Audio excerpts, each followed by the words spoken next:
Tanya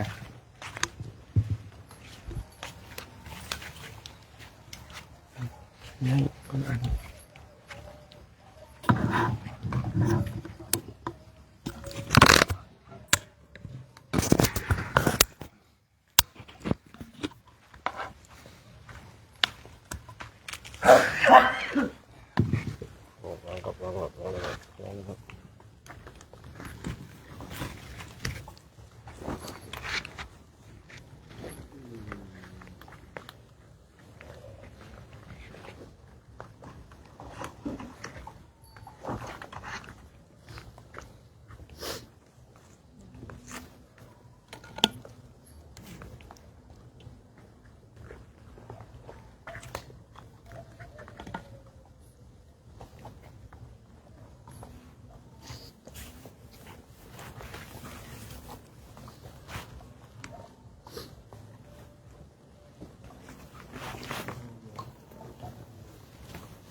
นมัสเตช่วง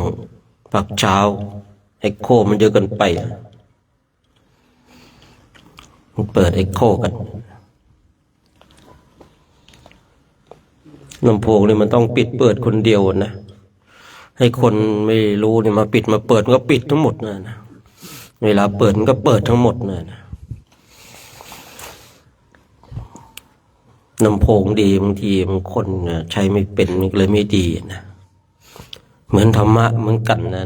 ธรรมะเป็นเรื่องที่ดีนะแต่ถ้าว่าไม่ปฏิบัติอย่างดีก็หาว่าธรรมะไม่ดีนะครับเหมือนกับสุนัขคัตตะริบเชวีนะสุนัขคัตตะริบเชวีเนี่ยได้บวชแล้วศึกไปนะพอบวชแล้วก็ศึกไปก็เลยกล่าวว่าปรามาสพระพุทธเจ้าว่าพระพุทธเจ้าเนี่ยไม่มีญาณนะไม่มีญาณทัศนะเนี่ยบางสิ่งบางอย่างของมันดีนะแต่ว่าคนใช้มันไม่ดีนะ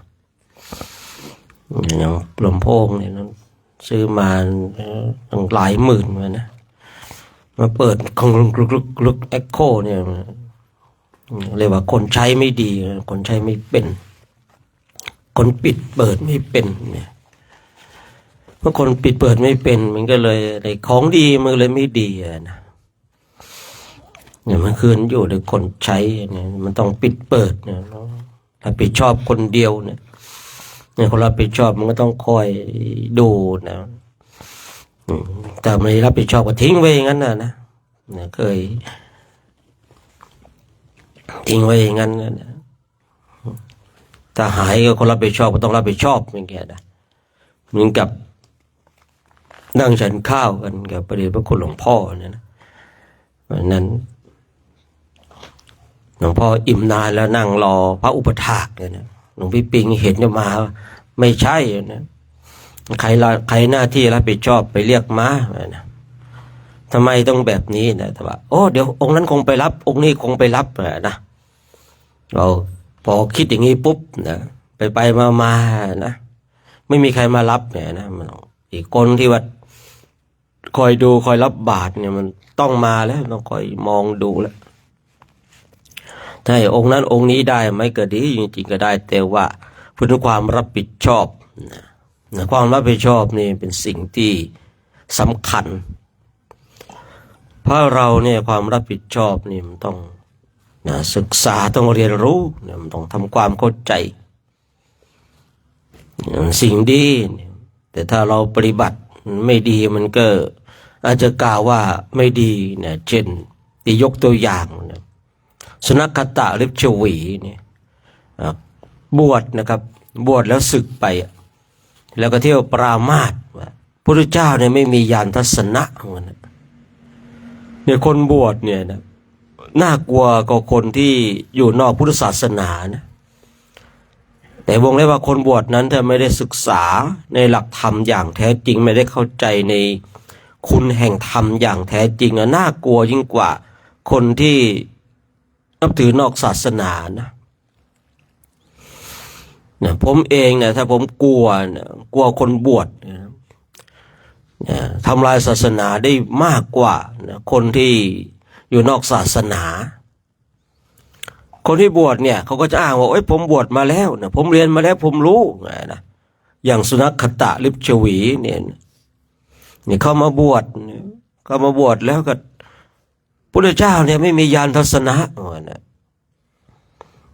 อย่างบางคนบางท่านผมบวชมาแล้วเนี่ยอุ้ยพระเนี่ยมันเช้าเอ็นเพนนอนสายพักผ่อนดึกมาตีห้ากุ้งกิ้งทั้งนั้นแหละเนี่ยคนบวชกับคนไม่บวชเนี่ยเวลาคนบวชแล้วพูดเนี่ยมันรู้สึกคนบวชมันพูดมันแสดงว่าเป็นอย่างนั้นจริงๆเนี่ยแต่ให้คนไม่บวชมาพูดเนี่ยโอ้ยท่านไม่เคยบวชนะไม่รู้อะไรนะเนี่ยคนที่ทำลายศาสนามากที่สุดน่ากลัวสุดคือคนที่บวชแล้วสึกไปแล้วไม่ได้ปฏิบัติธรรมเหมือนสุนัขตะลิบชวีเนี่ยพระพุทธเจ้าเลยส่งนักแสดงเนี่ยถ้าจำไม่ผิดในเรื่องของสีหนาสูตรเนี่ยที่โกตาคามเนี่ยศาลาป่ามหาวันเนี่ยพระองค์ทรงแสดงเรื่องสีหนาสูตรคือการบรรลือสูตรนะบรรลือสีหนาสูตรว่าพระองค์เนี่ยชัดเจนในเวสารัชญาณนะพระองค์มั่นใจในการตรัสรู้เนี่ยมั่นใจในหลักธรรมที่พระองค์ทรงแสดงว่าสามารถนำพาสัตว์ออกจากห้วงวัฏสงสารได้สามารถพระองค์มั่นใจว่าธรรมที่พระองค์ทรงห้ามนั้นเนี่ยมีผลร้ายแรงอย่างแท้จริงนะสุนัขตะลิบชวีเนี่ยที่บอกว่าบวชเวลาบวชแล้วก็ไม่ได้ตั้งใจในการปฏิบัตินะคืออย่างที่ผมกล่าวคนที่เขาตั้งใจในการปฏิบัติศึกษาด้านปริยัติแล้วนำมาปฏิบัติรับประกันไม่สึกอย่างแน่นอน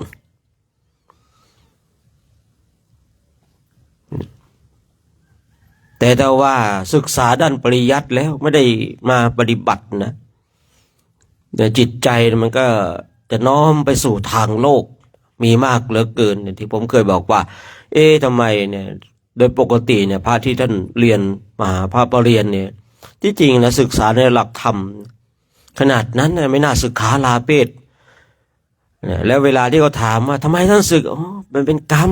นะหมดบุญผ้าเหลืองเนี่ยเวลาที่จะศึกมันก็หาแบบนี้แหละครับแต่จริงๆเนี่ยคือถ้าเราศึกษาในเรื่องของกรรมนะมันเป็นการกระทำของเราเองนะกรรมอยู่ที่การกระทำถ้าเราทำต่อบวชอยู่ต่อเนี่ยเราก็สามารถทำกรรมดีได้ใช่หรือเปล่าแต่ถ้าเราศึกษาลาเพศไปเนี่ยมันทั้งทำกรรมดีและกรรมชั่วเลยแล้วคนที่เคยบวชเนี่ยมันน่ากลัวถ้าไม่ปฏิบัติธรรมนะไอตอนที่ตัวเองบวชอยู่เนี่ยบางทีเนี่ยศึกษาแต่ด้านปริยัติเนี่ยแต่ไม่ได้นำมาปฏิบัติเนี่ยคนทั้งหลายเนี่ยที่ผมบอกว่าคนทั้งหลายคนบวชเนี่ยมันรู้แล้วเนี่ยมันเห็นนะมันเข้าใจแล้วนะว่าตอนบวชเป็นอย่างไรอยู่ในสังคมนั้นเนี่ยคนที่ทำลายศาสนาเนี่ยที่น่ากลัวสุดคือคนที่เคยบวชแล้วสึกไปนะ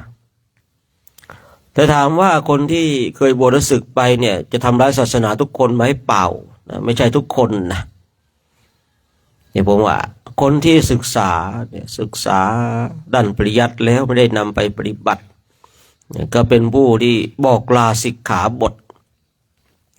เมื่อบอกลาสิกขาบทเนี่ยคือตนเองเนี่ยตอนบวชเนี่ยมีเรื่องราวมากคือพูดง่ายๆว่าเจอสิ่งทั้งหลาย เนี่ยก็เลยมีแผลในใจเขาว่ากันนะใช่ไหมมีแผลในใจพอมีแผลในใจตนเองเนี่ยคือความรู้ทางโลกความรู้ทางสัญญามีมากจำนู่นนี่นั่นพูดไปสารพัดบางทีผมเห็นนะบางคนเนี่ยศึกษาลาเพศไปก็เป็นฆ่าศึกเป็นเส้นหนามต่อศาสนามีมากนะครับผมบางคนที่ได้เข้ามาบวช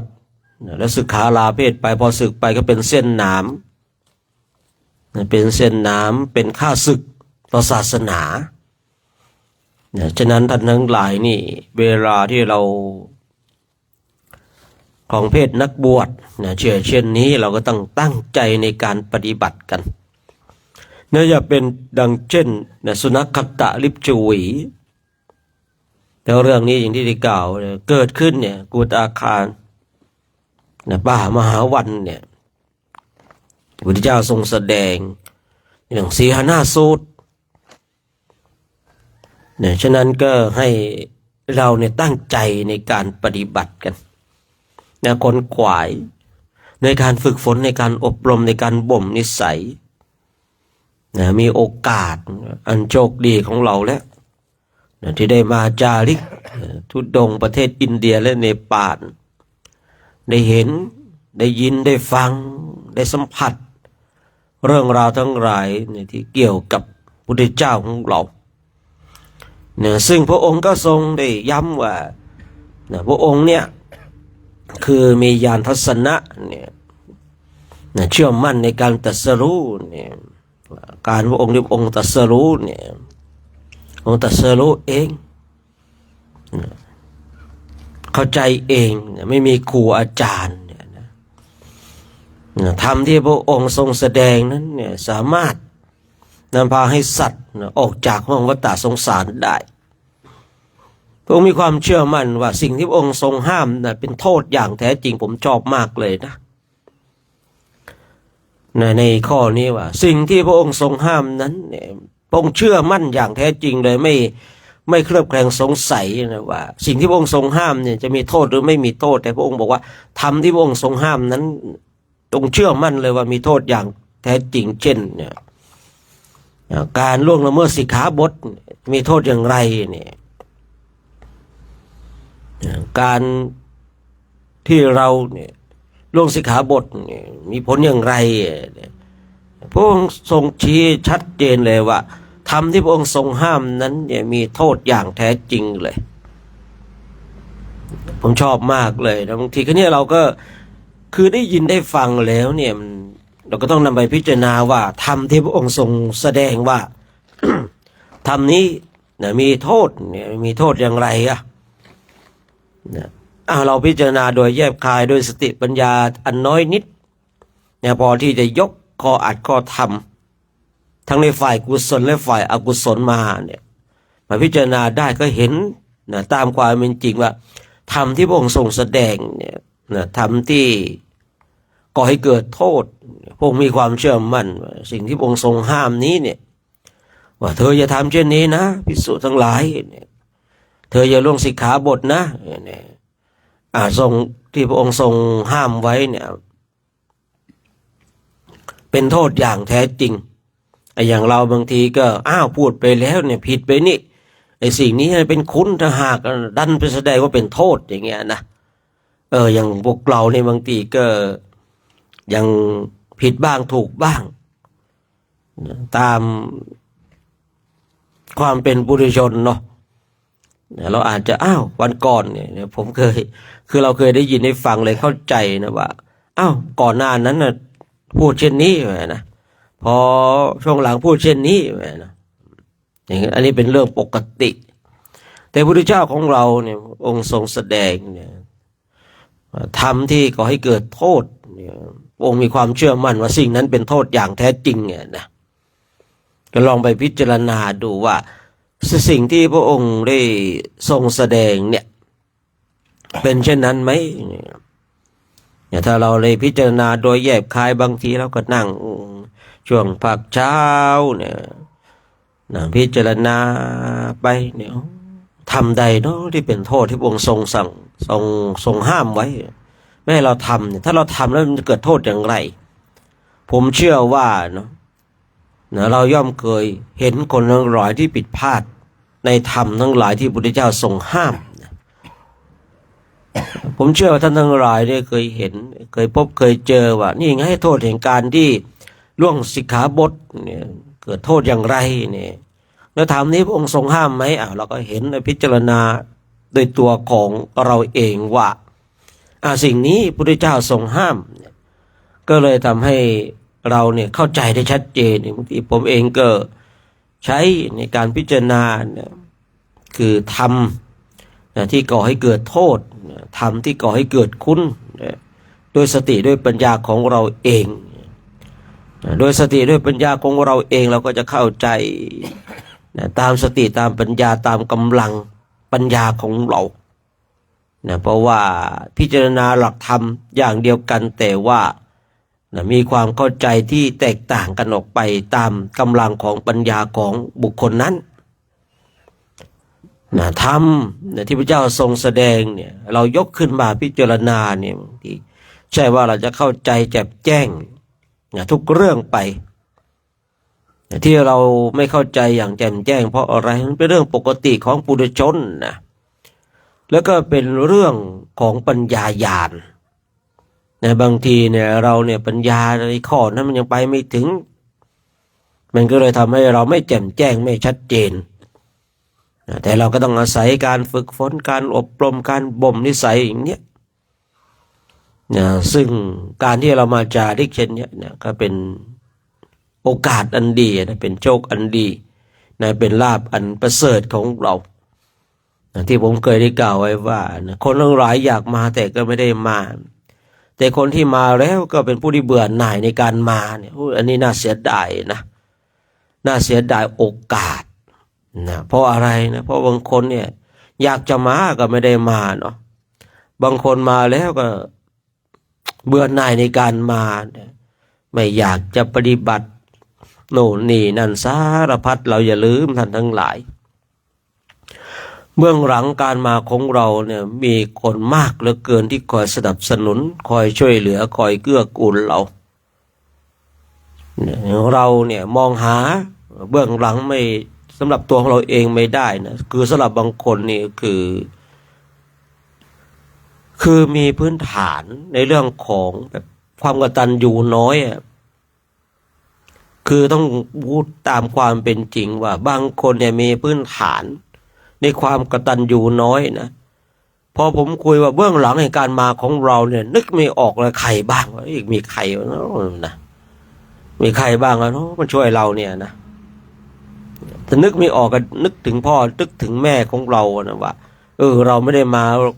รูปเดียวเรายังมีพ่อมีแม่มาด้วยนะมีพ่อมีแม่เดินทางมากราบสังเวชนีสถานกับเราด้วยให้เราตั้งใจเนี่ยคือบางคนเนี่ยพื้นฐานของความกตัญญูมีน้อยนะมีน้อยคือเมื่อพื้นฐานความกตัญญูมีน้อยเนี่ยคือคนเหล่านี้จะไม่ค่อยนึกถึงบุญคุณใครหรือว่าไม่นึกถึงเลยคนที่มีบุญคุณเนี่ยผมก็เคยบอกคนที่คอยช่วยเหลือเกื้อกูลเราตั้งแต่ข้าวน้ำโภชนาอาหารพูดง่ายๆว่าคอยช่วยเหลือเราในปัจจัยสี่เนี่ยเราได้อาหารจากไข่ได้น้ำปนะจากไข่ได้จีวรจากไข่เนี่ย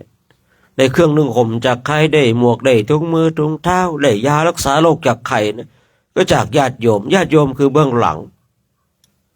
เบื้องหลังในความสำเร็จของเราท่านทั้งหลายฉะนั้นเนี่ยเราอย่าลืมบุคคลที่คอยหนุนที่นำพาให้เราสู่ความสำเร็จผมจึงแบบชอบใจนะชอบใจศรัทธาพระเจ้าเนี่ยโอ้โหความกตัญญูระดับพระเจ้าเนี่ยโอ้โหเต็มร้อยเลยไม่สงสั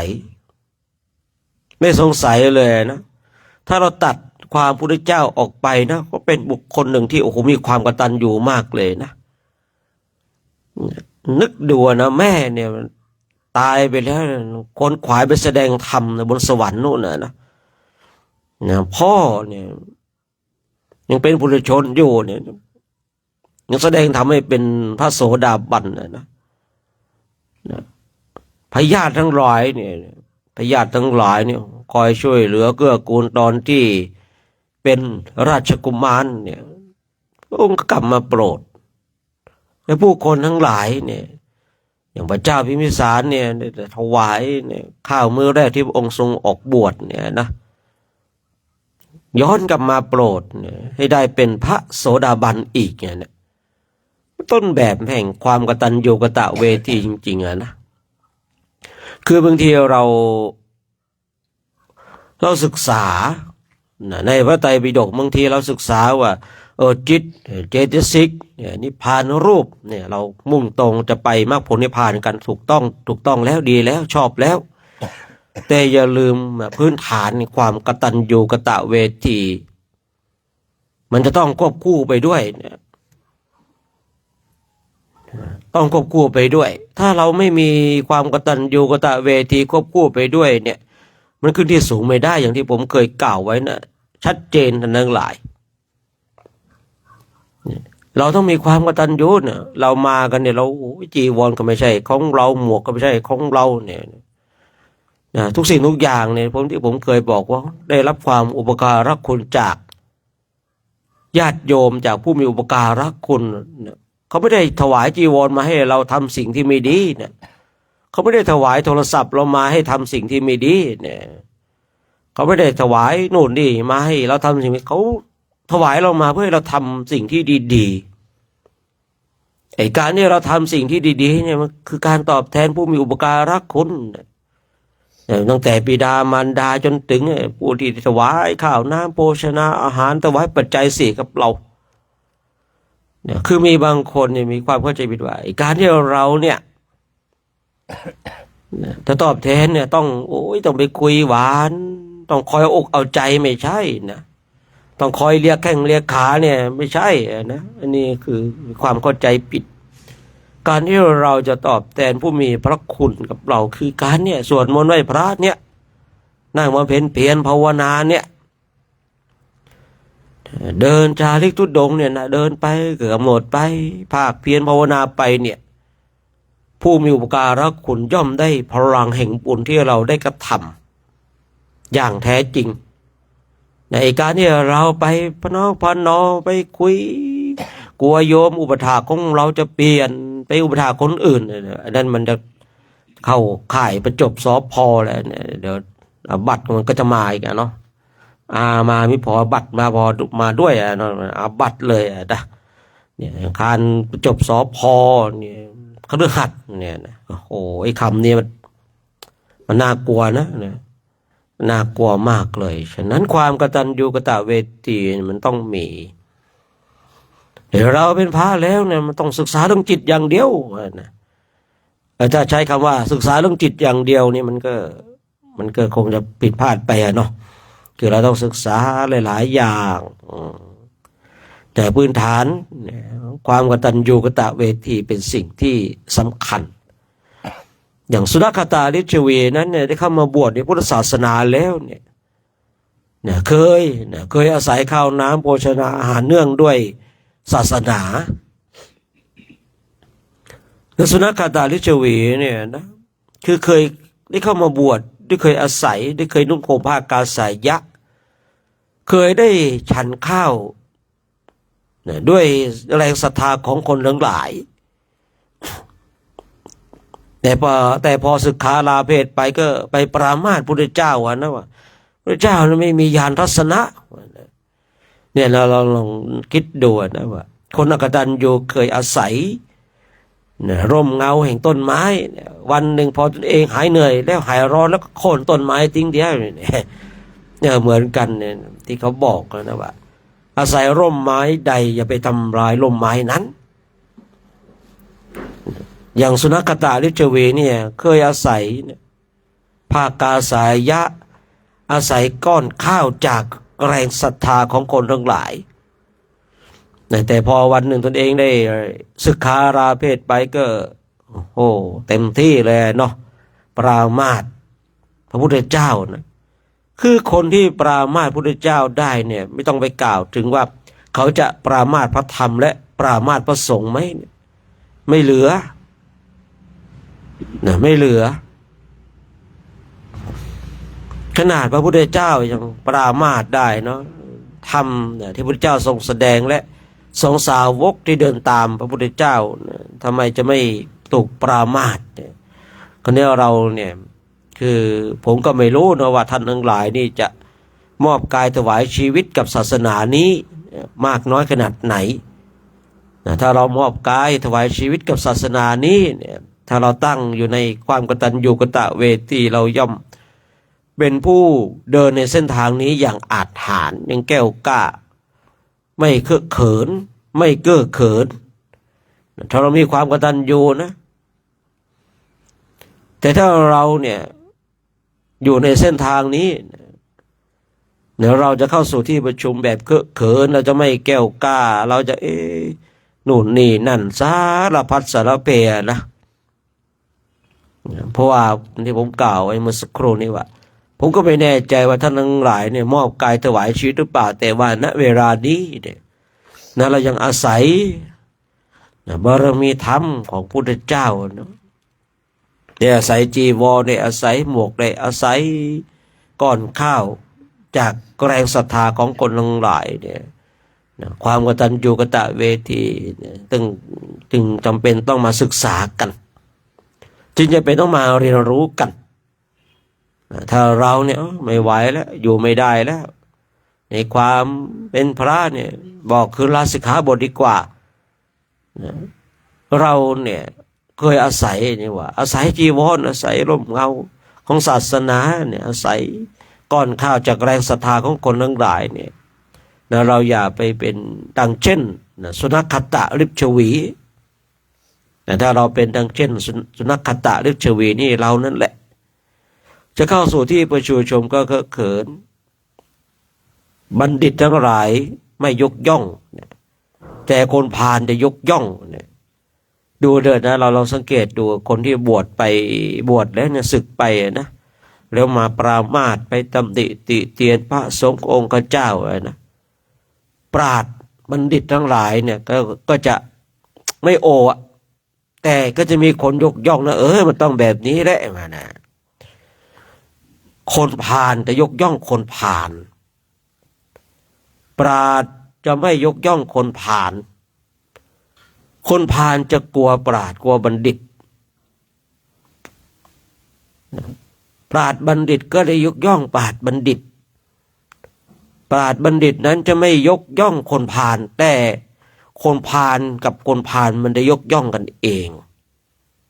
อันนี้ชัดเจนเลยชัดเจนเลยผมว่า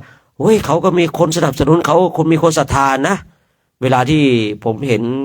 บางทีนักบวชอดีตนักบวชเนี่ยศึกษาลาเพศไปกล่าวร้ายว่าร้ายพระสงฆ์เนี่ยแล้วก็มีโยมบางคนมีพระบางรูปบอกว่าท่านอิจฉาเขาหรือเปล่าเนี่ยเขาก็มีคนศรัทธานะนะผมก็นึกในใจนะบางทีนะว่าก็คนพาลมันก็ยกย่องคนพาลเหมือนกันติเราอย่าคิดนะว่าคนที่เขามีบริวารมีชื่อเสียงมากจะเป็นคนดีเสมอไปนะคือถ้าเราศึกษาในเรื่องของคนเราคบกันด้วยธาตุเนี่ยชัดเจนจบเลยใช่หรือเปล่าคราวนี้ถ้าเราแยกแยะออกว่านี่คือพาลนี่คือบัณฑิตถือว่าความโชคดีของบุคคลนั้นนะถือว่าเป็นความโชคดีของบุคคลนั้นที่สามารถแยกแยะออกได้ว่านี่คือคนพาลนี่คือบัณฑิตแต่ถ้าเราคนหนึ่งคนใดแยกแยะไม่ออกน่าเสียดายนะน่าเสียดายคือบางคนเนี่ยผมสังเกตดูนะบางคนเนี่ยบอกว่าตัวเองมีสติปัญญาแต่แยกแยะไม่ออกว่าใครคือพาลใครคือบัณฑิต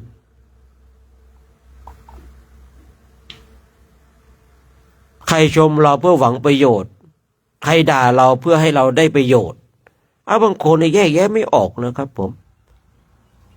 แต่ถ้าบุคคลใดแยกแยะออกก็จะเข้าใจเลยไอ้คนพาลมันก็ไปหาคนพาลเหมือนกัน บัณฑิตมันก็ไปหาบัณฑิตเหมือนกันคนผ่านย่อมยกย่องคนผ่านบัณฑิตนะย่อมยกย่องบัณฑิตคือเราต้องแยกแยะให้ออกคือสาระสำคัญแต่แยกแยะให้ออกว่าใครคือผ่านใครคือบัณฑิตนะถ้าเราแยกแยะออกเราก็จะเข้าใจในหลายสิ่งหลายอย่างฉะนั้นเราได้เข้ามาบวชในบนพุทธศาสนาแล้วนะเวลานี้เรายังครองผ้ากาสายะนะซึ่งเป็นธงชัยของพระอรหันต์เราก็ทำหน้าที่ของเราให้ดีนะทำหน้าที่ที่จะตอบแทนคุณของศาสนานะด้วยการไม่ทำร้ายศาสนาทำวัดสวดมนต์มาเจริญธรรมกรรมฐานนะศึกษาในหลักธรรมนะเราเข้าใจในระดับใดเราก็นำหลักธรรมที่เราเข้าใจไปบอกกล่าวคนทั้งหลายเนี่ยเป็นการตอบแทนศาสนานะเราก็ขึ้นชื่อว่าเราตอบแทนพระคุณของผู้เป็นพ่อเป็นแม่ด้วยและเครือญาติ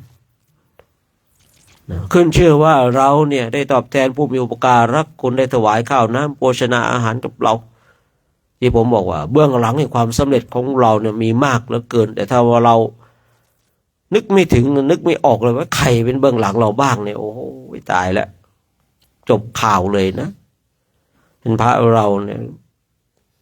พื้นฐานความกตัญญูไม่มีนึกไม่ออกว่าใครบ้างเนี่ยนะนึกไม่ออกจบเลยนะความกตัญญูพื้นฐานความกตัญญูไม่มีนะไม่น่าคบไม่น่าเดินร่วมทางทำไมจึงไม่น่าคบไม่น่าเดินร่วมทางเพราะว่าโอ้โหพื้นฐานความกตัญญูไม่มีเดินคนเดียวซะดีกว่าพุทธเจ้าองค์ทรงตรัสเดินร่วมทางกับคนผ่านเนี่ยไม่ดีสู้เดินคนเดียวดีกว่าถ้าผู้เดินร่วมทางเป็นคนผ่านเนี่ยพึงปีกไปรูปเดียวองค์เดียวฉะนั้นก็ฝากไว้นะในช่วงเช้าของวันนี้นะเช้าของวันที่25เนาะ25กุมภาพันธ์พุทธศักราช2569เนี่ยเราก็ขับเคลื่อนวันกันมากันหลายวันแล้วเนาะหลายวันแล้วยังขับเคลื่อนต่อไปเนาะขับเคลื่อนต่อไปทำหน้าที่ของเราให้ดีทำหน้าที่ของเราให้ถูกต้องกันทำหน้าที่ของเราให้ชัดเจนพอช่วงนี้ก็การญาติของเราก็จะฝุ่นก็จะมากนะครับผมฝุ่นก็จะมากกลางวันก็จะร้อนกลางคืนก็จะหนาวเนี่ยยังไงก็พยายามรักษาสุขภาพนะครับผมรักษาสุขภาพกันดูแลสุขภาพตามสมควรแก่การดูแลของเรานะครับเจ็บไข้ได้ป่วยก็ดูแลกันช่วยเหลือกันอนุเคราะห์กันถามไถ่กันนะว่าเป็นยังไงบ้างต้องการความช่วยเหลืออะไรยังไงก็ถามกันบอกกันนะครับผมเรามาอยู่ด้วยกันเวลาบอกอะไรพูดอะไรอย่าไปหลับกันนะเวลาคือพูดอะไรบอกอะไรไปแล้วหลับกันเวลานั้นอ้าวผมไม่ได้ยินเลยครับผมไม่รู้เลยครับว่าคุณหลับนะคุณได้ยินอย่างไรนะขนาดผมไม่ได้มานั่งฟังด้วยบางสิ่งบางอย่างผมยังรู้เลยนะผมยังได้ยินเลยนะเนี่ยเราบางทีเรามีนิสัยอย่างหนึ่งคือคิดว่าเรารู้นะคิดว่าเรารู้แต่เราก็ไม่ได้รู้นะครับฝากไว้ในช่วงปากเช้าของวันนี้เนาะของวันนี้นะครับวันนี้ก็นั่งกันแบบนี้นะเป็นยังไงบ้างกลุ่ม4ความดัน2นะมีใครเจ็บใครป่วยไหมไม่มีนะไม่มีใครขี้แตกขี้ไหลไม่มีนะไม่มีก็เลขาเอาไปสินะเอาหรือเปล่าล่ะฮะเอาหรือเปล่าเอาหรือเปล่าไม่นะแสดงว่าฟังนะถ้าอย่างนี้แสดงว่าฟัง เอาครับเป็นไงนะแสดงแสดงว่าไม่ฟังแบบถูกถามแบบกระชั้นชิดเลยนะเลยแบบนั่นนะดีได้ไม่เจ็บไม่ป่วยกันก็ดีนะผมสามถามครบมีใครเจ็บใครป่วยไหมยังไงน้องตานนท์อยู่กลุ่มสามไม่ใช่เหรอเป็นไงบ้างตอนนั้นเลยดีขึ้นนะอย่าไปดีลงนะ ดีขึ้นนะดีแล้วดูนะพักวันนี้เดินไหวเปล่าลองดูไหวก็ไหวนะมันใช้คำว่าลองไม่ได้ เพราะว่าเราไม่มีรถกลับมารับนะครับผมคือถ้าไหวก็เดินถ้าไม่ยังไม่ไหวก็กระโดดขึ้น10 ล้อไปเพราะว่าจะใช้คำว่าลองนะถ้าลองมันต้องไปถึงนะครับผมพวกเราไม่เหมือนทางที่เราเดินกันเลยลองดูครับเดี๋ยวถ้าไม่ไหวขึ้นรถเนี่ยเดินผมเดิน5 โลนะครับเนี่ยคือมันไม่เหมือนทางที่เราเดินกันทางประเทศไทยนะครับผมคือไหวก็ต้องไหวนะครับผมคือไม่ไหวก็รู้สึกว่าร่างกายมันยังไม่โออย่างเงี้ยนะเราก็ต้องกระโดดขึ้นรถก่อนมาบอกกันนะกระโดดขึ้นรถก่อนไว้ไงอย่างเงี้ยนะคือจะอยู่ทางบ้านเราทางโน้นนะคือมันการดูแลอะไรหลายๆอย่างเนาะมันสามารถเรียกรถอะไรมารับได้อะไรได้อันนี้ดูเลยนะดูเลยโอ้โหมีคันไหนมารับอะไรอีโนวาก็จะไปอย่างเดียวเลยไปหาที่พักอย่างเดียวเนาะแถมเทมโปของรถไมโครจะหาซื้อผักอย่างเดียวนะหาซื้อผักซื้อกับข้าวหาเก็บข้าวเก็บของที่ตัวเองทำตกมาเมื่อวานผมพูดซ้อมันว่าผมบอกโอ้ยเขาเรียกเราไปบูชาที่นั้นที่ไหนได้ชุดเราทำของตกต้องคุยภาษาเขาด้วยนะเฮ้ยบางทีเราเดินไปเนี่ยเขาชอบให้เรียกเราไปบูชาหนุมานบ้างนะอะไรบ้างบางทีนะเห็นเราเป็นนักบวชนะครับผมแต่เขาก็ไม่รู้ว่าเราเป็นนักบวชจำพวกไหนนะแต่เขารู้ว่าเราเป็นนักบวชนะครับผมรถ10 ล้อก็คลุ้งเต็มไปหมดเลยนะดูอะไรไม่รู้เนี่ยขนมาก็ไม่ได้ใช้นะอะไรว่ากันไปเนี่ยบางทีก็จะให้รถ10 ล้อมารับเนี่ยโอ้โหยากก็นะอีโนวาก็จะไปหาที่พักอย่างเดียวนะเทมโปนี่ก็หาซื้อผักอย่างเดียวนะเนี่ยบางทีเราคือถ้าไหวนะไหวก็เดินไปกันแต่ล้มลุกคุกคานไปก็ไหวก็ไปนะแต่ถ้าอยู่แล้วร่างกายยังไม่ไหวก็กระโดดขึ้นรถไปก่อนนะสะสมกำลังก่อนนะกลุ่ม2นะกลุ่ม2ครบนะอะไรปุณเติมอะไรเกียรติผมขนาดนั้นหันหน้าไปหาพี่เต้อะไรมานะฮะเอียงก็ต้องนั่งเอียงคุณไม่ถวายที่ไม่ถวายเวลาที่เขาประกาศปรับพื้นที่ดินเราจะถมที่วัดนะครับเนี่ยไม่ทำบุญนี่เลิกมาโทษเอียงโทษบุญโทษคุณไม่ทำบุญนะทีนะเขาประกาศซื้อพื้นที่ซื้อดินปรับพื้นที่วัดเนี่ยมันต้องรีบทำนะเนี่ยใครนั่งเอียงเจอนอนเอียงไงนะเป็นสิ่งที่ผมเคยเล่าให้ฟังนะสมัยก่อนนะกรรมนะครับนะก่อนนะโบสถ์พระอุโบสถวัดดอยผมก็เลยทำบุญซื้อดินนะถมที่ครับนะปรับพื้นที่มันราบเรียบเนาะดีขึ้นครับผมนะดีขึ้นเลยนะสมัยก่อนก็เอียงซ้ายเอียงขวานะกรรมวิบากมันส่งผลบุญไม่ทำเนาะจะเอาบุญที่ไหนมันส่งผลใช่หรือเปล่านะเอียงก็ต้องรู้แล้วโอ้ตัวเองมีกรรมในเรื่องของไม่รู้จักการปรับที่นะแม้แต่กลางเต็นท์เองมีอยู่ปีหนึ่งเจอหลุมเจอหลุมคุณก็ต้องนอนมานะเรื่องกรรมของคุณแล้วนะครับผมกลุ่มหนึ่งครบเนาะ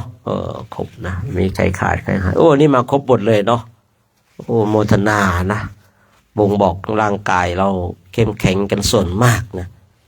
แต่ว่าไปทางเนี้ยเดี๋ยวฝุ่นมันเราจะเดินเหมือนกับที่เราพักดื่มน้ำปนะเมื่อวานเนี่ยนะเดี๋ยวเราจะต้องเดินกันอย่างแบบนั้นนะครับผมแต่ที่ผมเดินเข้าไปห้องน้ำมาเดินฝุ่นมันจะเจออย่างนั้นเราจะเดินเส้นทางแบบนั้นนะครับถามปีที่แล้วก็ได้นะก็จะเดินกันแบบนั้น ชอบใจผมเดินนำหน้าใช่หรือเปล่ามันก็เจอผลกระทบน้อยเนาะผมก็เดินเร็วไงผมก็เดินเร็วนะผลิตฝุ่นเลยไงผลิตฝุ่นเหยียบตบเหยียบให้ฝุ่นขึ้นนะเนาะข้างหลังที่แรกก็เดินกันแบบขวายังนอซ้ายยังนอเอางี้ใช่ไหมเอางี้ใช่ไหมวิ่งเลยครับผม คือนี่วิ่งฝุ่นก็เต็มเลยครับเนาะที่ก็บอกกันเอาอย่างนี้ใช่ไหมต้องการอย่างนี้ใช่ไหมเอางี้ใช่ไหมยังไงนะโอ้โหอีกทีฝุ่นฟุ้งเลยครับผมเรื่องเล่า เรื่องเล่านะเนี่ยเราจะเจอฝุ่นแบบเนี้ยก็ประมาณนี้ดูแลรักษาสุขภาพกันเท่าที่จะทำกันได้นะครับผมยังไงก็ล้างจมูกกันนะเนี่ยล้างจมูกกันบ้างบางทีเรามาถึงที่พักนะเราก็สนใจแต่กายภายนอกอย่างเดียวเนาะอย่าลืมนะไอ้ภายนอกเนี่ยมันไม่เท่าไรนะแต่ว่าเราเจ็บไข้ได้ป่วยนี่ลำบากนะเห็นไป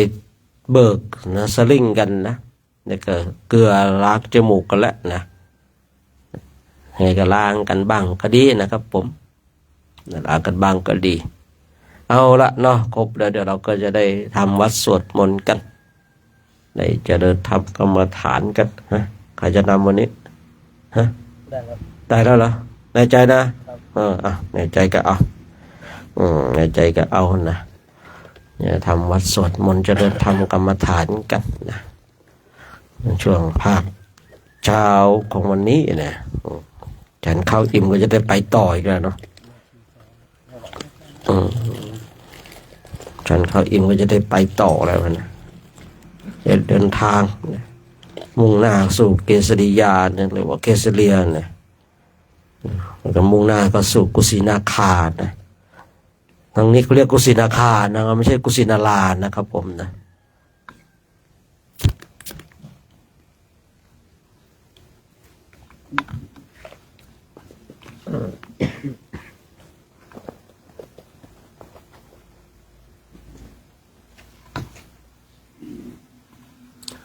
กราบถวายความเคารพพระเดชพระคุณหลวงพ่อพระครูธีรธรรมปราโมทย์พระอาจารย์โชคชัยพระพัสโรก็ขอเป็นโอกาสเป็นต้นเสียงในการสวดมนต์ทำวัดยามเช้าของวันนี้พร้อมกันแล้วกราบ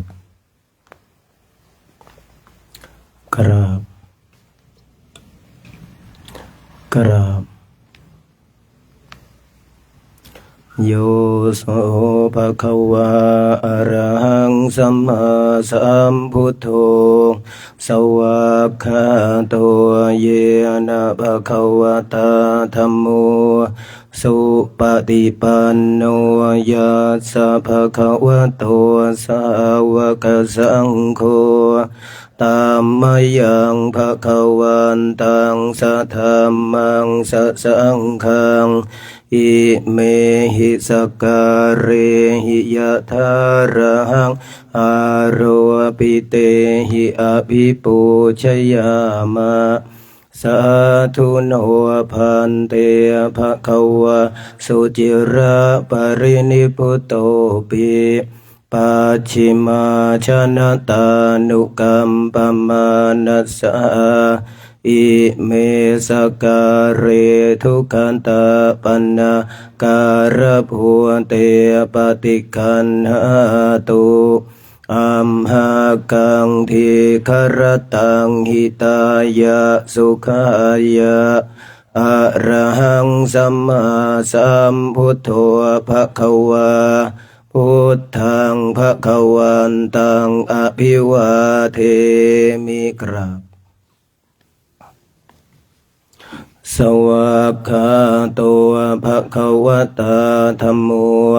ธัมมังนัมมัสสามิกราบสุปฏิปันโนภะคะวะโตสาวกสังโฆสังฆังนะมามิกราบ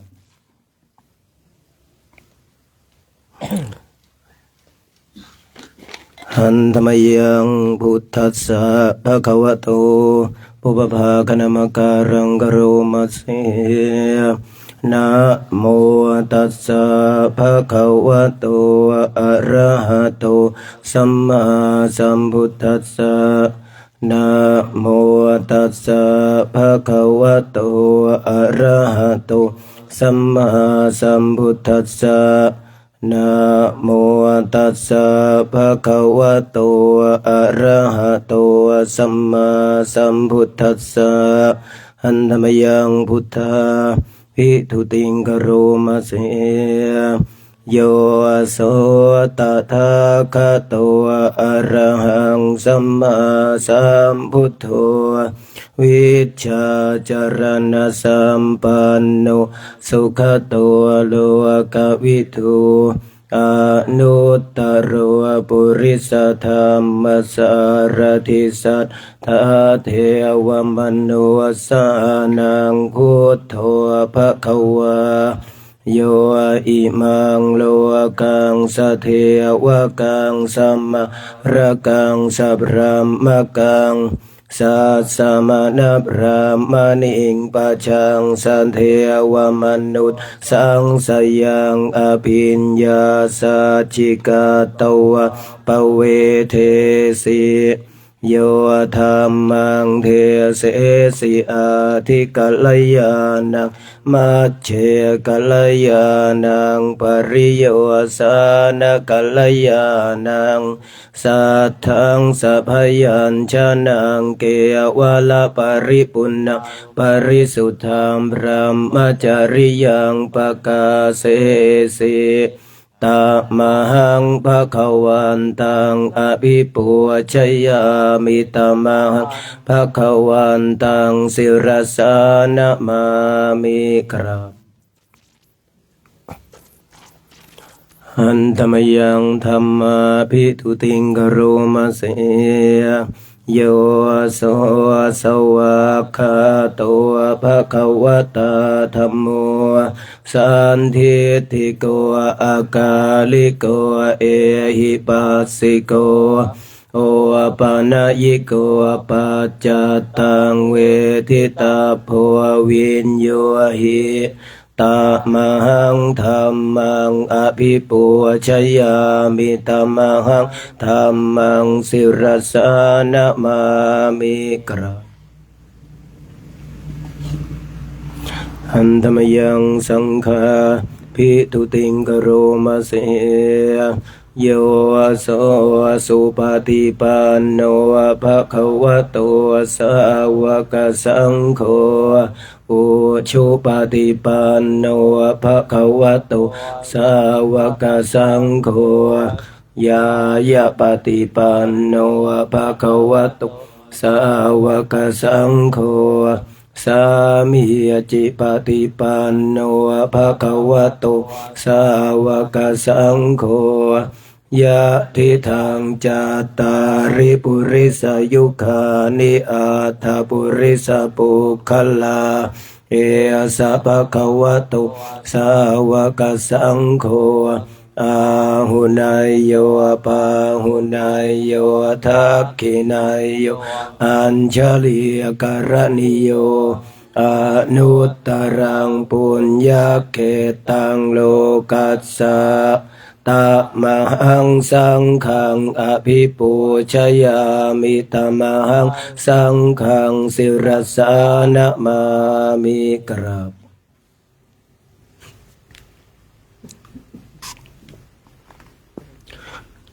หันธมยังรัตนตยปนามะคาทายโยเจวะสังเวคปริกิตนาปะทัญจาพนามะเสพุทโธสุสุโธกรุณามหันนโวโยจันตสุทัพพรยานโลจโนโลกาสปะปุปกิเลสขาตโกวันธามิพุทธังอหมาทะเรนตังธัมโมปะเทปววิยตาสัสสะทุโนโยมัคคปากามตะเพทะพินนโกโลกุตโรโยจตถาทะเทปโนวันธามิธัมอหมาทะเรนตัง สังโฆสุเขตาพยติเขตสัญญิโตโยทิทัสสันโตสุขตานุโพธโกโลลาปะเหียโนอริโยสุเมทัสโสวันธามิสังขังอหมาทะเรนตังอิเจวะเมกันตะพิปุชนายกังวัตถุตยังวันทยตาภิสังขตังปุญญังมยายังมะมัสสะปุปัทถวามาโหนตุเวตัสสัมปภาวสิทธิยาอิทัตถาคโตโลเกอุปันโนอะระหังสัมมาสัมพุทโธธัมโมจันเทสิโตนิยานิโกอุปสัมมิกปรินิพพานิโกสัมโพธคามิสุขตาปเวทิโตมายันตังธัมมังสุตวาเอวังชานามะชาติปิทุกขาชาราปิทุกขามรณะปิทุกขังคโทมนาสุปายาสาปิทุกขาอัปปิเยหิสัมปโยโคทุกโขปิเยหิวิปโยโคทุกโขยามปิชังนลปฏิตัมปิทุกขังสังคิเตนะปัญจุปาทานขันธาทุกขาสยทิทังรูปุปาทานขันโทเวทนุปาทานขันโทสัญญูปาทานขันโทสังขารูปาทานขันโทวิญญาณูปาทานขันโทเยสังปริญญายะทารมาโนโสภควาเอวังพหุลังสาวเกวิเนติเอวังภาคาจปนาสัพพะวะโตสาวเกสุอนุสาสนิพหุลาปวัตติรูปังอนิจจังเวทนาอนิจจาสัญญาอนิจจาสังขาราอนิจจาวิญญาณังอนิจจังรูปังอนัตตาเวทนาอนัตตาสัญญาอนัตตาสังขาราอนัตตาวิญญาณังอนัตตาสัพเพสังขาราอนิจจาสัพเพธัมมาอนัตตาติเตมยังโอตินามหาชาติยะชรามรเนนะโสเกหิปริเทเวหิทุเคหิโทมันเสหิอุปายาเสหิทุกโคตินาทุกขปเรตาอเปวนามิมัสสะเกวลาสะทุกขคันทัสสะตะกิริยาปัญญาเยธาติจิระปรินิพุตัมปิตังภควันตังอุทิศสะอรหันตังสัมพุทธังสัทธาอาคารัสสมาอนาคาริยังปัปปชิตาตัสสมิงภควติพรหมจริยังจารามะภิกขุนังสิกขาสาชีวสัมมาปันนาตังโนพระอิมาสเกวลาสทุกขคันทัสสะอันตกิริยายะสังวัตตุติ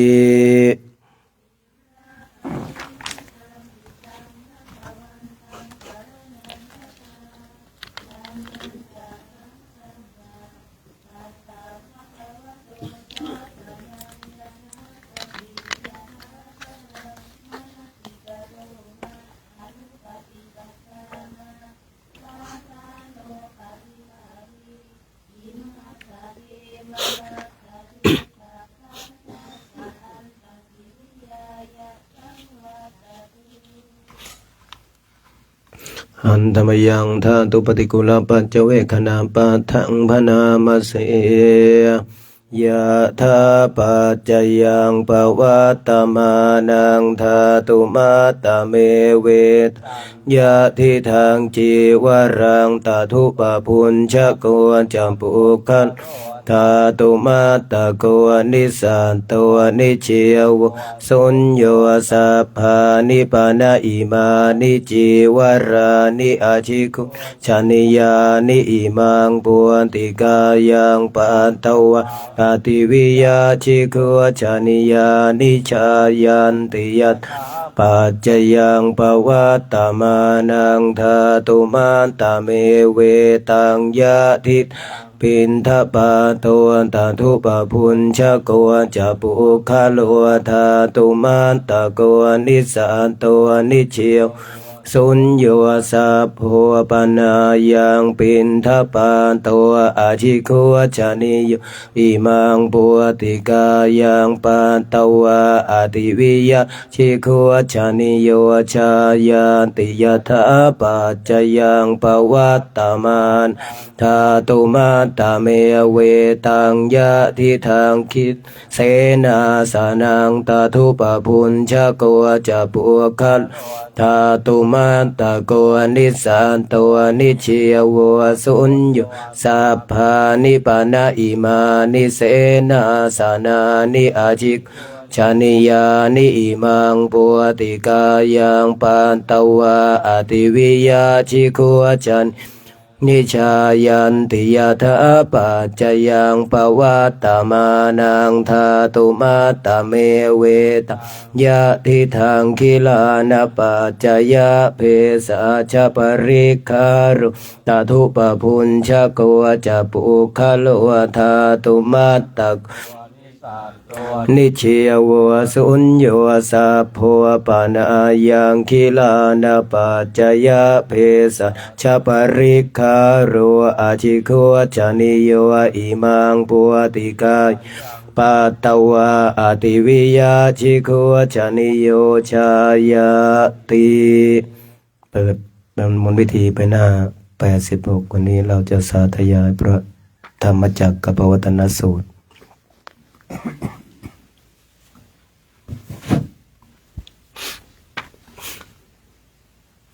นะโมตัสสะภะคะวะโตอะระหะโตสัมมาสัมพุทธัสสะนะโมตัสสะภะคะวะโตอะระหะโตสัมมาสัมภะคะวะโตอะระหะโตสัมมาสัมพุทธัสสะพุทธังสรณังคัจฉามิธัมมังสรณังคัจฉามิสังฆังสรณังคัจฉามิทุติยามปิพุทธังสรณังคัจฉามิทุติยามปิธัมมังสรณังคัจฉามิทุติยามปิสังฆังสรณังคัจฉามิตติยามปิพุทธังสรณังคัจฉามิตติยามปิธัมมังสรณังคัจฉามิตติยามปิสังฆังสรณังคัจฉามิเอวเมสุตังเอกังสมัยยังภคะวะภารณสิวิหารติอิสิปตาเนมิคันธาเยตันตระโคภคะวะปัญจวัคคีเยภิกขุอามันเตสิทเวเมภิกขเวอันตาปะภะชิเตนะนะเสวิตาภาโยจายกาเมสุกามสุขันลิกานุโยโคหิยโนคัมโมปวทุชานิโกอนาริโยอนาทสันหิตโยจายังอาตากิลมัทานุโยโคทุโคอนาริโยอนาทสันหิโตเอเตเตภิกขว อุโภอันเตอนุปคามามาชิมาปฏิปันธาตถาคเตนะอภิสัมพุทธาคุการณียญาณการณียอุปสมายะอภิญญายะสัมโพธายะนิพพานายะสังวัตติจะสาภิกขเวมัชฌิมาปฏิปทาตถาคเตนะอภิสัมพุทธาจักขุกรัญญาณการณียอุปสมายะอภิญญายะสัมโพธายะนิพพานายะวัตติอายะเมวะอริโยอาทังคิโกมัคโคสัยยะเทธังสัมมาทิฏฐิสัมมาสังกัปปะสัมมาวาจาสัมมากัมมันโตสัมมาอาชีวะสัมมาวายามสัมมาสติสัมมาสัมที่อายังโคสาภิกขเวมัชฌิมาปฏิปันธาตถาคเตนะอภิสัมพุทธาจักขุกรัญ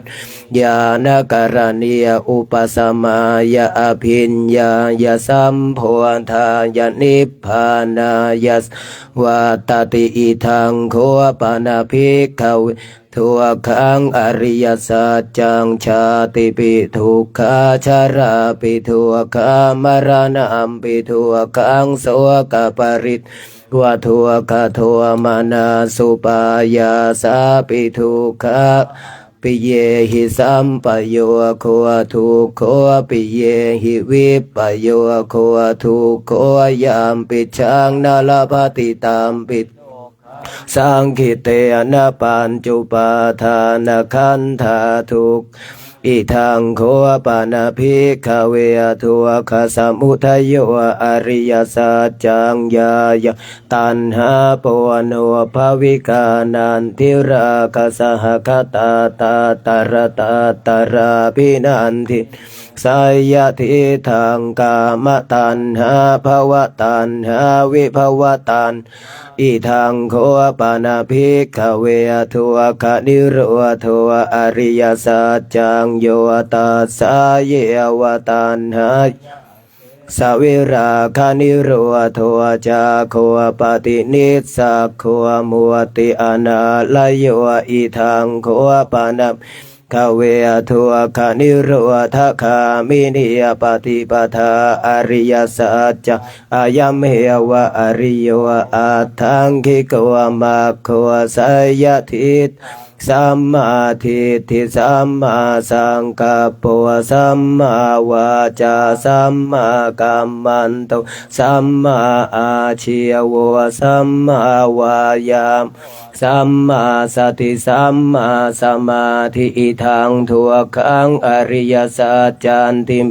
ภิกขเวปุเพอนันุสุเตสุธรรมเมสุจักขุงอุทัป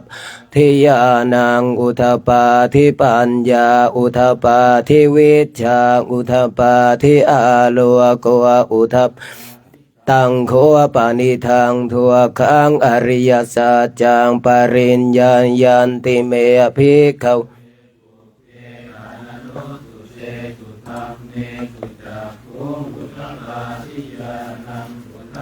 ทิปัญญาอุทปาทิวิชชาอุทปาทิอาโลโกอุทปาทิตังโคปานิ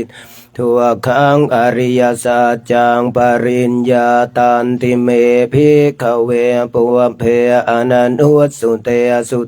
เมสุจักขุงอุทปาทิยานังอุทปาทิปัญญาอุทปาทิวิชชาอุททิอาโลโกอุทปาทิอิทังทุกขสมุทัยโยอริยสัจจันติมภิกขเวปุเพอนันอุสุเตสุธรรมเมสุจักขุงอุทปาทิยานอุทปาทิปัญญาอุทปาทิวิชชาอุทปาทิอาโลโกอุทป ปานิทังทุกขสมุทัยโยอริยสัจจังปะตาพันติเมภิกขเวปุเพอนันวสุนเตสุธรรมเมสุจักขุงอุทัปทิยานังอุทปาทิปัญญาอุทปาทิวิชชาอุทปาทิอาโลโกอุทปตังโคปานิทังทุกขสมุทัยโยอริยสัจจังปะหินันติเมภิกขเวปุเพอนันวสุนเตสุธรรมเมสุจักขุงอุทปาทิยานังอุทปทิปัญญาอุทปาทิวิชชาอุทปาทิอาโลโกอุทปาทิอิททุกขนิโรธอริยสัจจันติเมภิกขเวปุเพอนันวสุนเตสุจักขุงอุทปาทิยานังอุทปาทิปัญญาอุทปาทิวิชชาอุทปาทิอาโลโกอุทปาทิตังโคปานิทุกขานิโรธอริยสัจจังสัจฉิกาตาพันติเมภิกขเวปุปอนันวสุเตสุธรรมเมสุจักขุงอุทปาทิยานังอุทปทิปัญญาอุทปาทิวิชชาอุทปาทิอาโลโกอุทปาทิตังโคปานิทุกขานิโรธอริยสัจจังสัจฉิกตันติเมภิกขเวปุปสุเตสุธรรมเมสุจักขุงอุทปาทิยานังอุทปาทิปัญญาอุทปทิวิชชาอุทปาทิอาโลโกอุทปาทิอิททุกขนิโรธคามินิยปฏิปทาอริยสัจจันติเมภิกขปุเพอนันวสุนเตสุธรรมเมสุจักขุงอุทปทิยานังอุทปาทิปัญญาอุทปาทิวิชชาอุทปาทิอาโลโกอุทปทิตังโคปานิทังทุกขนิโรธคามินิยปฏิปทาอริยสัจจังภาเวตาพันติเมภิกขเวปุเพอนันวสุนเตสุธรรมเมสุจักอุทปาทิยานังอุทปาทิปัญญาอุทปาทิวิชชาอุทปทิอาโลโกอุทปาทิตังโคปานิทุกขานิโรธคามินิยปฏิปทาอริยสัจจังภาวิติเมภิกขเวปุเพอนันวสุนเตสุธรรมเมสุจักขุงอุทปทิยานังอุทปาทิปัญญาอุทปาทิวิชชาอุทปาทิอาโลโกอุทปทิยาวกีวันจะเมภิกขเวอิเมสุจัตสุอริยสัจเจสุเอวันติปริวัตตังทวันทัสสะการังยัตผัวตังญาณทัสสนังนาสุวิสุทธังอโหสิเนวตาวาหังภิกขเวสัทเทวเกโลสัพพะมะเกสสมณพราหมณิยาปัจจายสัทเทวมนุสสายอนุตตรสัมมาสัมโพธิงอภิสัมพุทโธปัจจัญญาสิงยโตจักขุเมภิกขเวอิเมสุจันตุสุอริยสัจเจสุเอวันติปริวัตตังทวาทัสสะการังยัตญาณทัสสนังสุวิสุทธังอโหสิอัฏฐหังภิกขเวสัทเทวเกโลกสมาระเกสัพพะมะเกสัสสมณพราหมณิยปัจฉายสัทเทวมนุสสายอนุตตรังสัมมาสัมโพธิงอภิพุทโธปัจจัญญาสิงญาณัญจปนเมทัสสันอุทปาทิอากุป าเมวิมุตติอายมันติมาชาตินาทิธานิปุนัพพโวติอิธรรมวจะภควาอัตตมนาปัญจวัคคียาภิกขุภควต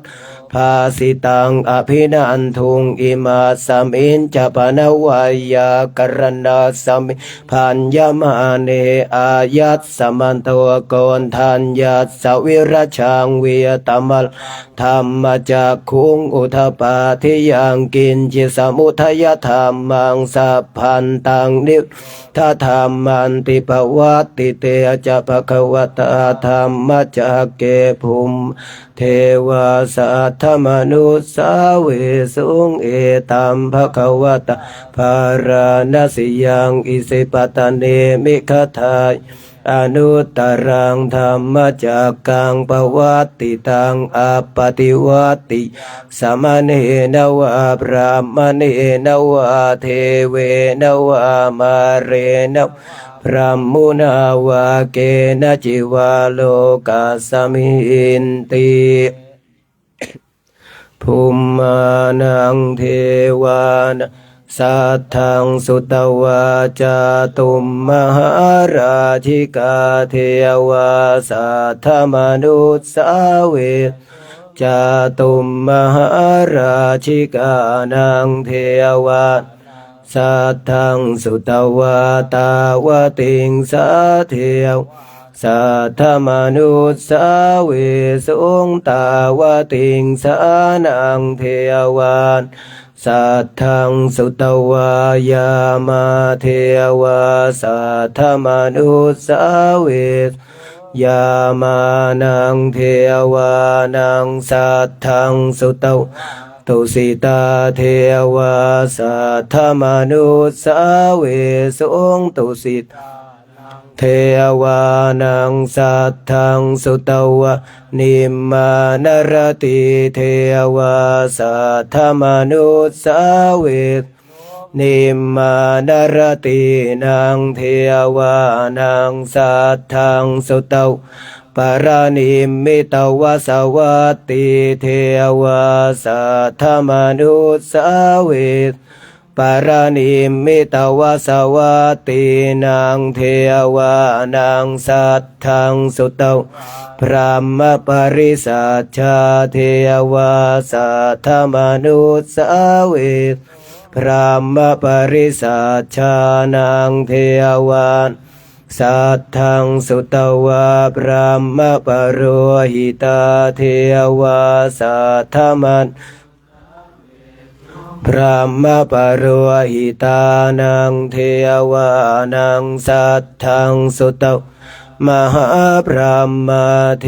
วาสัทธมนุสสาเวมหาพระมานังเทวานังสัทธังสุตวะปริตาภาเทวาสัทธมนุสสาเวปริตาภานังเทวานังสัทธังสุตวะอปมานาภาเทวสัทธมนุสสาเวสุงอปมานาภาเทวานังสัทธังสุตวะอาภัสสราเทวาสัทธมนุสสาเวอาภัสสรานังเทวานังสัทธังสุตวะปริตตสุภาเทวาสัทธมปริตตสุภานังเทวานังสัทธังสุตวะอปมาณสุภาเทวาสัทธมนุสสาเวสอปมาณสุภานังเทวานังสัทธังสุตวะสุภกินนหกาเทวาสัทธมนุสสาเวสุภกินนหกานังเทวาสัทธังสุตวะเวหะภลาเทวสัทธมนุสสาเวสุงเวหะภลานังเทวาสัทธังสุตวะอวิหะเทวอ อวิหานังเทวานังสัทธังสุตวะอาตาปาเทวาสัทธมนุสสาเวสอาตาปานังเทวานังสัทธังสุตวะสุทัสสะเทวาสัทธมนุสสาเวสสุทัสสะนังเทวานังสัทธังสุตวสุทัสสิเทวาสัทธมนุสสาเวส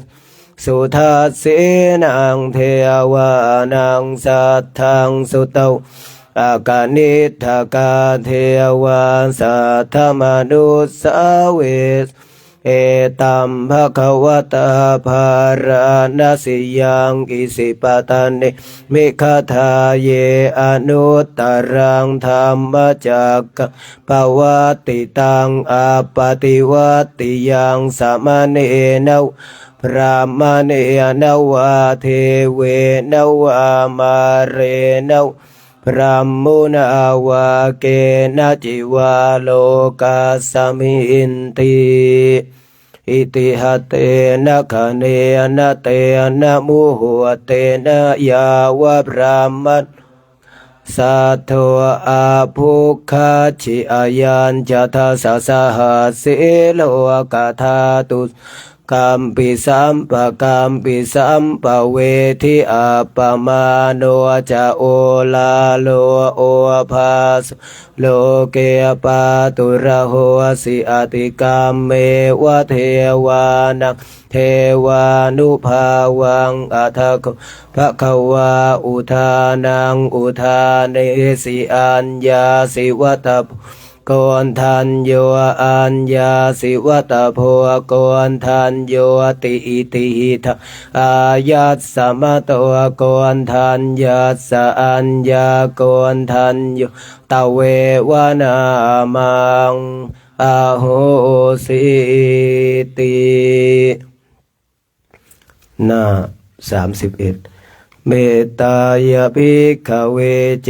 โตวิมุตติยาอาเสวิตายาภาวิตายาภาหุกตายายานิยกตายาวัตุกตายาอนุทิตายาปริจิตยาสุสมารัตตายาเอกันทัสสานิสังสาปาติกังกตเมเอกันทัสสะสุขังสุปฏิสุปฏิพุชตินาปาปะกังสุปินังปัสสติมนุสสานังปิโหติอมนุสสานังปิโยโหติเทวตาราคันติสาคิวาวิสังวาสัทธังวากรรมติตุวตังจินตังสัมเทยติมัวขวันโนเวปัสสิยทติอาสามุลโหกาลังติอุตริงอาปติวิชันตวพรหมโลกปะโหติเมตตายาภิกขเวเจโตวิมุตติยาอาเสวิตยาภาวิตายาภาหุลิกตายายานิกตายาทุกตายาอนุทิตายาปริจิตายาสุสมารัตถายาเอกันทัสสานิสังสาปาติกังคาติอิธรรมวจะภะคะวาอาตมนาเตภิกขุภะคะวะโตภาสิตังอภินันทุนติกวดน้ำหน้าที่8หันธรรมยามปฏิทานาคาทายโยพนามาเสยาเท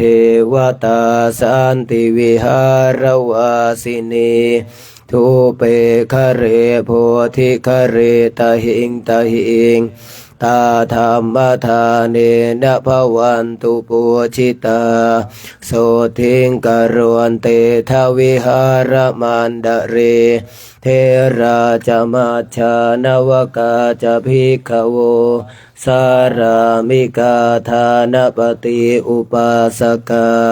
ขามาจะเทสานิขมาจะอิสรา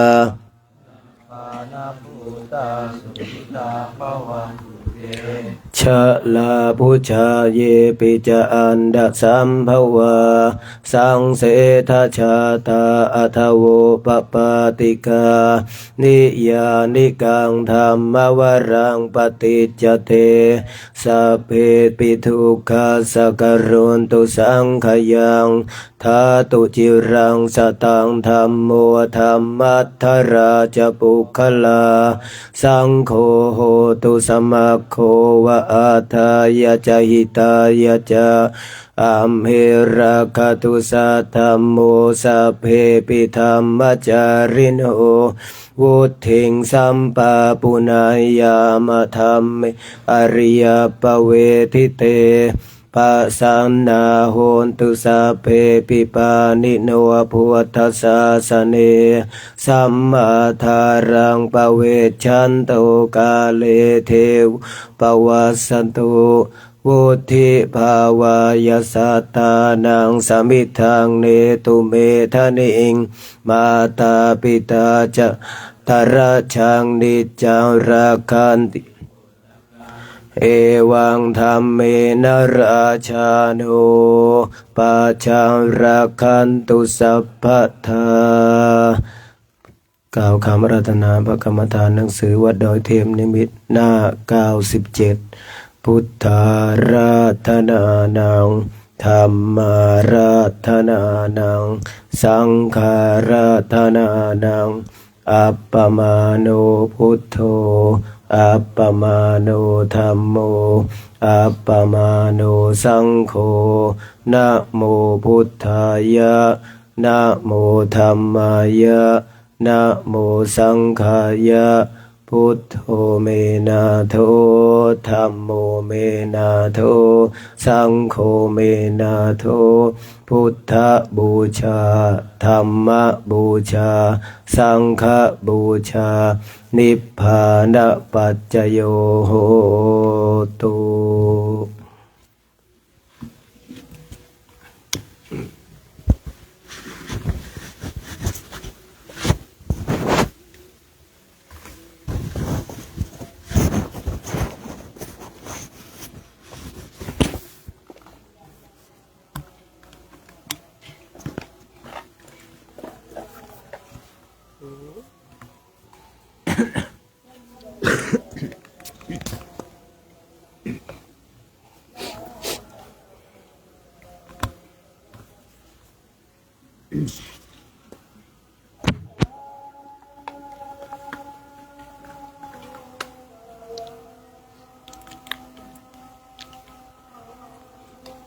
หลังจากที่เราได้ทำมาสวดมนต์เสร็จทุกๆวันเราก็จะได้มาบำเพ็ญเพียรภาวนากันในช่วงภาคเช้าของวันนี้แล้วเราก็มาทำหน้าที่ของเรานั่งเท้าขวาทับเท้าซ้ายมือขวาทับมือซ้ายยืดกายให้ตรงดำรงสติเฉพาะหน้าของเราช่วงเช้าๆแบบนี้เป็นช่วงโชคดีนาทีทองของเราพระพุทธเจ้าของเราเองเนี่ยที่พระองค์ได้ตรัสรู้อนุตตรสัมมาสัมโพธิญาณก็ช่วงเช้าแบบนี้แหละพระองค์อยู่ใต้ต้นพระศรีมหาโพธิ์เราก็อยู่ใต้ต้นพระศรีมหาโพธิ์เหมือนกันแต่เราไม่ใช่เอาตัวของเราไปเทียบเท่าพระพุทธเจ้าแต่ว่าเอาพระพุทธเจ้ามาเป็นแบบอย่างในการฝึกในการปฏิบัติธรรมกรรมฐานการที่เราได้ฝึกฝนอบรมเจริญธรรมกรรมฐานเราก็ภาคเพียรตั้งจิตของเราการฝึกการอบรมจิตของเราเพื่อให้เราเนี่ยออกจากวัฏวัฏสงสารออกจากการเกิดแก่เจ็บและตายแต่ก่อนที่เราจะออกตรงจุดนั้นเราก็ต้องมาดูปัจจุบันธรรมของเราว่าณเวลานี้ปัจจุบันธรรมของเราเนี่ยเรามีธรรมอะไรเป็นเครื่องอยู่เรามีธรรมอันใดเป็นเครื่องดำเนินชีวิตให้ไปสู่จุดหมายปลายทางธรรมนั้นเป็นกุศลหรือธรรมนั้นเป็นอกุศลธรรมใดปรากฏขึ้น ทำนั้นเพื่อความเบื่อหน่ายที่จะออกจากวัฏสงสารหรือเปล่าทำอันใดที่เกิดขึ้นเป็นธรรมที่เป็นเครื่องร้อยลัดให้เราติดอยู่ในวัฏสงสารธรรมนั้นพึงละพึงวางพึงสลัดพึงทิ้งแต่ธรรมใดที่เป็นเครื่องนำพาให้เราเบื่อหน่ายเบื่อหน่ายในภพเบื่อหน่ายในวัฏฏะเบื่อหน่ายในธาตุในขันธ์ธรรมนั้นพึงเจริญพึงเจริญให้มากทำให้มากซึ่งธรรมนั้นเพราะธรรมนั้นเป็นกุศลที่จะเป็นเครื่องนำพาให้เราออกจากวัฏสงสารธรรมอันหนึ่งอันใดที่มันปรากฏขึ้นแก่พราหมณ์ธรรมนั้นเป็นเครื่องนำพาแต่ธรรมนั้นต้องเป็นธรรมที่ประกอบไปด้วยกุศลณเวลานี้ณปัจจุบันธรรมอันใดที่เกิดขึ้นธรรมที่เป็นเครื่องให้เราติดอยู่ในวัฏฏะนี้ความง่วงเหงาหาวนอนความหงุดหงิดความฟุ้งซ่านความสับสนสมมติความฟุ้งซ่านจะไม่ค่อยมีแล้วนะในช่วงเช้าแบบนี้ไม่เหมือนช่วงเย็นในช่วงเย็นความฟุ้งซ่านความสับสนมีมากเหลือเกินแต่ช่วงเช้าสิ่งที่เราจะต้องมาต่อสู้คือความง่วงเหงาหาวนอนถ้าความง่วงเหงาหาวนอนเขาครอบงำธรรมที่เป็นกุศลไม่ปรากฏเพราะจิตของเรามันถูกครอบงำด้วยความง่วงเหงาหาวนอนแต่ถ้าเราสลัดเราทำลายเราทิ้งเราละความง่วงเหงาหาวนอนได้ธรรมที่มันเกิดขึ้นต่อไปคือจะเป็นธรรมที่ประกอบไปด้วยกุศลปัญญาญาณไม่เกิดขึ้นอย่างแน่นอนถ้าเราถูกความง่วงเหงาหาวนอนเขาครอบงำมันจะปิดบังดวงปัญญามันจะปิดบังปัญญาญาณเราท่านทั้งหลายเราสังเกตดูแต่นั่งภาวนาแล้วถูกความง่วงเหงาหาวนอนก็ครอบงำปัญญาญาณไม่เกิดขึ้นสติปัญญาก็จะอับเฉาและจิตของบุคคลนั้นมันประกอบไปด้วยโมหะมากเหลือเกินจิตของบุคคลใดที่ประกอบด้วยโมหะมากมันก็จะหลงนั่งภาวนามันก็หลงหลงสิ่งที่เป็นอกุศลไม่ใช่หลงสิ่งที่เป็นกุศล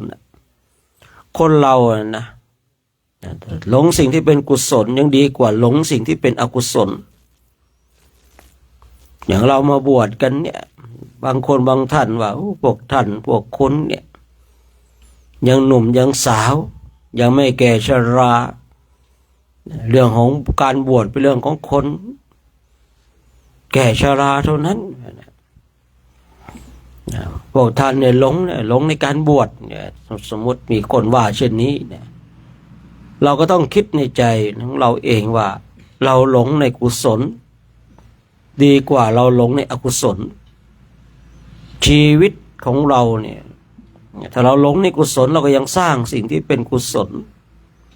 แต่ถ้าเราหลงสิ่งที่เป็นอกุศลเราก็จะสร้างสิ่งที่เป็นอกุศลการบำเพ็ญเพียรภาวนาเองก็เหมือนกันเมื่อใดก็ตามที่เราถูกความง่วงเหงาหาวนอนเขาครอบงำดวงปัญญาญาณของเราก็ถูกปิดไม่มีหรอกคนนั่งหลับแล้วได้บรรลุธรรมไม่เคยปรากฏเท่าที่ผมศึกษามายังไม่เคยเจอว่าภิกษุรูปนั้นนั่งภาวนาแล้วหลับตื่นมาได้บรรลุธรรมเลยไม่มีมีแต่ว่าความง่วงเหงาหาวนอนนั้นย่อมจุดบุคคลนั้นเข้าไปสู่อบายเมื่อบุคคลนั้นถูกความง่วงเหงาหาวนอนก็ครอบงำแล้วมันจิตมันหดหู่จิตมันเศร้าหมองสติปัญญามันก็ไม่เกิดที่ผมเคยบอกว่าจิตของคนเรามันคุ้นเคยกับสิ่งใดมันก็จะไหลไปในสู่ในสิ่งนั้น เมื่อเราถูกความง่วงเหงาเฮานอนเขาครอบงำปัญญาญาณไม่เกิดจิตมันคุ้นเคยกับสิ่งที่เป็นอกุศลมันก็จะไหลไปสู่สิ่งที่เป็นอกุศลมันก็จะถูกโมหะเขาครอบงำเมื่อถูกโมหะเขาครอบงำแล้วมันก็จะหลงไอ้หลงตัวเนี้ยไอ้หลงสิ่งที่เป็นอกุศลเนี่ยมันเป็นเครื่องนำพาให้เราเนี่ยสู่อบายคือที่เราบำเพ็ญเพียรภาวนาเนี่ยเพื่ออะไรเพื่อให้เรามีสติมีปัญญาญาณที่จะได้ทำอาสวะกิเลสหรือทำกิเลสทั้งหลายให้มันสูญสิ้นไปเนี่ยเราจึงมาภาคเพียรมาต่อสู้เนี่ยจึงได้พูดเมื่อสักครู่นี้ว่าช่วงเช้าแบบเนี้ยไอ้ความฟุ้งซ่านมันไม่ค่อยปรากฏหรอกแต่สิ่งที่มันจะเกิดขึ้นคือความง่วงเหงาเฮานอนที่นั่งไปก็ง่วงเหลือเกินเนี่ยกว่าจะดับความง่วงได้บางทีเนี่ยก็ใช้ระยะเวลานานบางทีเป็นชั่วโมงนะเท่าที่ผมสังเกตดูตัวเองนะบางทีเป็นชั่วโมงกว่าที่มันคือนั่งต่อสู้กอดรัดฟัดเหวี่ยงกันกับความง่วงเหงาเฮานอนเนี่ยบางทีต้องไปเปลี่ยนจิตถ้าผมเองนะมันต่อสู้ไม่ไหวแล้วมันสติสัมปชัญญะมันอ่อนบางทีต้องไปเปลี่ยนจิตบางทีก็เดินเข้าห้องน้ำบ้างเดินให้กระทบอากาศหนาวบ้างเปลี่ยนจิตให้จิตของเราไปจับสิ่งอื่นมันจับแต่ความง่วงเหงาหอนอนบางทีมันก็ยากเหลือเกินเนี่ยที่จะทำให้เรามีสติมีสัมปชัญญะนะบางทีผมเองเนี่ยต้องใช้การเปลี่ยนจิตให้จิตของเราไปจับในสิ่งอื่นเนี่ยบางทีดื่มน้ำร้อนบ้างจิตของเราเนี่ยไปจับน้ำร้อนเนี่ยมันไม่ได้จับความง่วงเหงาเฮานอนละเนี่ยเปลี่ยนที่จับมันก็ลืมพูดง่ายๆตามภาษาของเรามันลืมความง่วงเหงาเฮานอนแต่มันมาจับความร้อนเนี่ยของน้ำเนี่ยพอจับความร้อนปุ๊บจิตมันก็ไปจับมาปรุงแต่งน้ำร้อนนู่นนี่นั่นทั้งหลายนะสัญญาแห่งน้ำร้อนมันปรากฏขึ้นมันทิ้งความง่วงเหงาเฮานอนนะทิ้งความง่วงเหงาเฮานอนไปจิตมันเปลี่ยนแต่ถ้าเราไม่รู้จักการเปลี่ยนจิตของเราเนี่ยนะบางทีคือจะใช้สติปัญญาในการต่อสู้บางทีมันกำลังมีไม่เพียงพอแต่บางช่วงบางขณะเรามีสติสัมปชัญญะมีกำลังที่เพียงพอกำหนดปุ๊บดับปั๊บเลยในความง่วงเหงาเฮานอนเนี่ยกำหนดปุ๊บดับปั๊บเลยแต่บางช่วงบางเวลานี่โอ้โหต้องกอดรัดฟัดเหวี่ยงกันกว่าจะต่อสู้ได้เนี่ยอันนี้เป็นเรื่องปกติของผู้ฝึกจิตที่ต้องมาเจอที่ต้องมาต่อสู้นะอย่างเราทั้งหลายถ้าเราคิดจะสู้เรายังมีทางชนะแต่ถ้าเราไม่คิดจะสู้เลยนะยากเหลือเกินนะที่มันจะชนะเหมือนกับเราเจอความง่วงเหงาเฮานอนถ้าเราปล่อยมันไปเถอะปล่อยให้มันหลับเถอะเราก็จะเป็นผู้ที่พ่ายแพ้นั่งภาวนากี่ภพกี่ชาติมันก็คงจะอยู่กับความง่วงเหงาเฮานอนเช่นนี้นะแต่ถ้าเราคิดจะสู้เนี่ยมันยังมีหนทางชนะเนี่ยถึงแม้ว่าจะมีหนทางอันน้อยนิดแต่มันก็ยังดีกว่าเราไม่คิดที่จะต่อสู้กับความง่วงเหงาเฮานอนเลยอุบายทั้งหลายมีมากเหลือเกินในเราก็พูดเราก็คุยกันบ่อยๆนะที่พระพุทธเจ้าให้อุบายกับพระมหาโมคคารลานะเนี่ยแต่เราท่านทั้งหลายนะบางคนเนี่ยมันก็เข้าตำรารู้หมดแต่มันอดไม่ได้ก็เป็นเช่นนั้นบางทีเราเนี่ยมีอุบายมากแต่เราไม่รู้จักใช้อุบายนั้นให้เกิดประโยชน์จิตของเราเนี่ยถ้ามันไม่ได้รับการฝึกฝนอย่างดีนะยากที่จะจับอุบายมาเป็นเครื่องให้จิตของเราเนี่ยมันทิ้งสลัดความง่วงเหงาเฮานอนไม่ต้องอาศัยการหล่อหลอมอาศัยการฝึกฝนอาศัยการอบรมอย่างเป็นประจำจะจับครั้งเดียวเนี่ยมีอุบายอันหนึ่งอันใดเนี่ย มาจับครั้งเดียวให้มันจิตมันเข้มแข็งฉลาดเลยอาจหารเลยในยุคของเราเนี่ยนะผมว่ามันยากอะแต่ได้ยุคในสมัยครั้งพุทธกาลเนี่ยบางทีอาจจะเป็นไปได้ที่ได้บรรลุธรรมเลยอย่างนี้แต่ว่ายุคของเราก็ต้องเข้าใจในความเป็นจริงอะนะว่าเราต้องมาหล่อล้อมมาต่อสู้มีอุบายใดอะมีอุบายใดที่จะมาต่อสู้กับความง่วงเหงาหานอนเนี่ยที่ผมบอกว่าเรามาเปลี่ยนจิตเนี่ยจิตของเรามันคุ้นเคยมันเสพกับความง่วงเหงาหานอนแล้วก็มาเปลี่ยนให้จิตของเราไปจับกับสิ่งอื่นแทนเมื่อจิตของเรามันทิ้งความง่วงเหงาหานอนไปจับสิ่งใดมันก็จะไปกับสิ่งนั้นต่อไปกับสิ่งนั้นต่อนะเช่นดื่มน้ำร้อนอย่างเงี้ยจิตมันก็จะจับน้ำร้อนมาทิ้งความง่วงเหงาหานอนละคือบางคนบางท่านก็ดูลมหายใจเนี่ยถ้าจิตมีกำลังนะครับจิตมีกำลังดูลมหายใจเนี่ยความง่วงเหงาหานอนมันก็ดับไปแต่ถ้าจิตไม่มีกำลังเนี่ยดูลมหายใจบางทีมันไม่ชัดเจนนะครับผมอันนี้ขึ้นอยู่ว่าณวันนั้นณเวลานั้นจิตของเราเป็นอย่างไรมันเป็นเรื่องปกติที่เราจะต้องเจอความง่วงเหงาหานอนไม่ใช่เรื่องผิดปกติว่านั่งภาวนาแล้วไม่อยากให้ง่วงเลย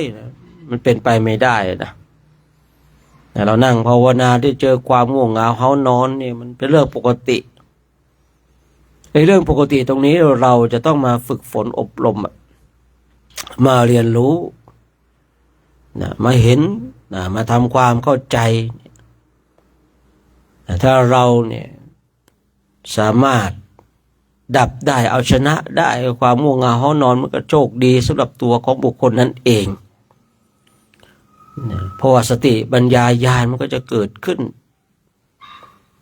มันเหมือนกับเราถูกเปิดท่านทั้งหลายไอ้ความง่วงเหงาหานอนมันมาปิดเราแต่ถ้าเราเนี่ยละความง่วงเหงาหานอนได้กำจัดความง่วงเหงาหานอนได้เพราะจิตของเราเปิดจิตของเรามันสว่างไสวปัญญาของเรามันก็จะพ่งลงพิจารณาในข้ออัดข้อธรรมก็จะชัดเจนแต่ผมเองนะสังเกตดูจิตของตนเองในเวลาที่ความง่วงเหงาหานอนครอบงำยกธรรมหนึ่งธรรมใดมาพิจารณามันไม่ไปนะมันขี้เกียจมันไม่ไปต่อแต่เมื่อใดก็ตามที่ว่าความง่วงเหงาหานอนมันไม่เกิดขึ้นไม่ปรากฏยกธรรมอันหนึ่งอันใดมาพิจารณาโอ้ยมันแจ่มแจ้งนะมันชัดเจนเกิดปิติเกิดความสุขเกิดความอัศจรรย์เห็นธรรมที่มันปรากฏขึ้นในใจของเราได้ชัดเจนก็เลยทำให้เข้าใจว่าเมื่อใดก็ตามที่เราถูกความง่วงเหงาหานอนก็ครอบงำเนี่ยถึงแม้ว่าเรามีสัญญาแห่งธรรมเนี่ยเราจะรู้มากแต่เมื่อใดก็ตามถ้าเราถูกความง่วงเหงาเขานอนก็ครอบงำเนี่ยไปต่อไม่ได้ปัญญาญาณสติปัญญามันไม่เกิดฉะนั้นเราจะต้องมาเรียนรู้มาทำความรู้จักและต่อสู้กับความง่วงเหงาหานอนถ้าเราจะเป็นนักสู้แต่ถ้าเรายอมแพ้แล้วชาตินี้ได้ผ้ากาสายะมาปกปิดร่างกายก็เพียงพอแล้วเกิดอันนี้ก็ไม่ว่ากันนะแต่ถ้าเราจะเป็นนักสู้สู้ต่อความง่วงเหงาหานอนกันเนี่ยชนะตรงนี้ได้เราก็ถือว่าเราได้รับชัยชนะในระดับหนึ่งแต่ถ้าว่าเราเนี่ยหวังมรรคหวังผลนั่งหลับอยู่เนี่ยถูกความง่วงเหงาหานอนก็ครอบงำแล้วยังไหลไปกับความง่วงเหงาหานอนอยู่เนี่ยถ้าเราไม่คิดจะสู้เลยนะยากเหลือเกินยากเหลือเกินที่จะได้เข้าสู่อริยมรรคอริยผลแต่ถ้าว่าเราเนี่ยตั้งจิตมาเพื่อที่จะเข้าสู่มรรคเข้าสู่ผลเราเป็นนักสู้เนี่ยต่อสู้ความง่วงเหงาหานอน กอดรัดฟัดเหวี่ยงต่อสู้ไปเนี่ยเรายังมีหนทางชนะได้เนี่ยคือบางคนบางท่านอยากได้มรรคได้ผลแต่ไม่คิดเป็นนักสู้เลยนะจิตตั้งไว้ดีแต่ว่าการดำเนินไม่ดีถ้าเราเนี่ยตั้งมรรคตั้งผลไว้อยากได้มรรคอยากได้ผลเจอความง่วงเหงาหอนอนก็ต้องสู้จะแพ้หรือชนะแล้วถ้าเราคิดจะสู้นี่มันยังมีโอกาสยังมีโอกาสผมเคยเลี้ยงไก่ลูกไก่มันเกิดมาเนี่ยไอตัวที่มันถูกรังแกบ่อยๆเนี่ยคือมันจะมีไก่ที่แข็งแรงและไก่ที่อ่อนแอนะลูกไก่เนี่ยลูกเจี๊ยบเนี่ยไอตัวที่แข็งแรงมันก็จะไปรังแกตัวอ่อนแอพอไก่เนี่ยมันเติบโตลูกเจี๊ยบเนี่ยมันเติบโตขึ้นมาเนี่ยไอ้ตัวที่มันถูกรังแกอ่อนแอเนี่ยมันจะเป็นฝ่ายชนะและคอยคุมไอ้ตัวแข็งแรงไอ้ตอนที่มันตัวน้อยๆอยู่มันถูกเขารังแกถูกมันรังแกแต่พอมันโตเต็มที่แล้วเนี่ยตัวอ่อนแอนะกลับมีกำลังมากกลับเอาชนะไก่ทุกตัวผมก็มานั่งพิจารณาเนาะ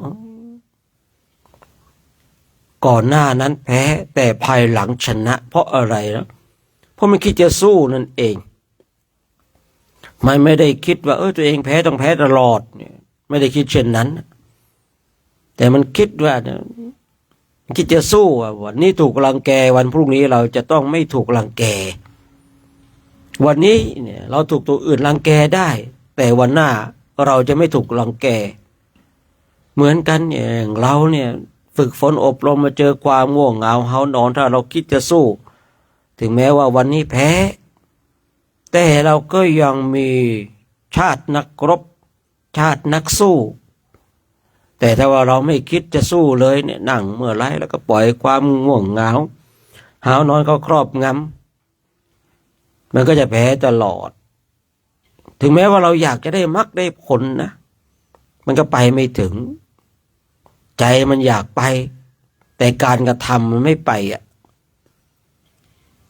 ใจมันอยากจะได้มรรคได้ผลคนทั้งหลายเนี่ยทุกข์เหลือเกินอยากจะไปมรรคอยากจะไปผล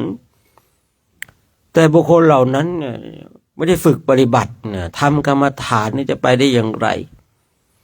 เพียงแต่มาต่อสู้กับความง่วงเหงาหาวนอนยังไม่ได้เลยนะนี่ที่ผมได้กล่าวไว้ถ้าเราคิดจะสู้เนี่ยมันยังมีโอกาสชนะแต่ถ้าเราไม่คิดจะสู้เลยแล้วก็ชาตินี้เกิดแพ้ชาติต่อไปเกิดแพ้เราก็สะสมโมหะไปนั่งเมื่อไรแล้วก็หลับเมื่อนั้นเนี่ยคนที่นั่งสมาธิหลับทุกครั้งเนี่ยน่ากลัวนะแต่ถ้าว่าหลับบ้างไม่หลับบ้างเนี่ยอันนี้ยังพอเข้าใจได้ว่าบางช่วงบางเวลาร่างกายมันเพลียมันอะไรยังไงนะว่าธาตุขันธ์บางทีมันก็ต้องการพักผ่อนแต่ถ้าใครก็ตามนะว่านั่งสมาธิทุกครั้งหลับทุกครั้งเนี่ยอันนี้น่ากลัวไม่ต้องคุยถึงเรื่องมรรคเรื่องผลหรอกนะสวรรค์เนี่ยจะไปได้หรือเปล่าก็ไม่รู้ไม่ต้องคุยถึงมรรคถึงผลเลยนะใครก็ตามบนโลกนี้นั่งภาวนาแล้วหลับทุกครั้งเลยนะพอนั่งสมาธิก็หลับทุกครั้งเนี่ยไม่ต้องคุยถึงมรรคถึงผลหรอกนะแม้แต่สวรรค์เนี่ยจะไปได้หรือเปล่าก็ไม่รู้นะแต่ถ้าว่าบางรูปบางคนนั่งภาวนาบางวันมันก็ตื่นรู้เบิกบานนะบางวันก็เศร้าหมองบางวันก็หลับอันนี้เรายังพอเข้าใจได้ว่าเพราะว่าธาตุขันธ์เนี่ยบางคนบางท่านบางทีเนี่ยใช้ธาตุใช้ขันธ์มันหนักมันเลยเพลียมันเลยหมดกำลังเลยเพลียเลยหมดกำลังท่านทั้งหลายไม่ต้องไปแปลกใจหรอกว่าทำไมพระอรหันต์จึงนิยมเข้านิโรธสมาบัติบางช่วงร่างกายเนี่ยคือมัน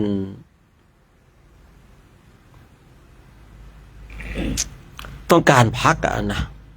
ก็นี้การเข้านิโรธสมาบัติของพระอรหันต์เนี่ยคือเข้าไปเอากำลังเข้าไปพักผ่อนได้พักผ่อนอย่างเต็มที่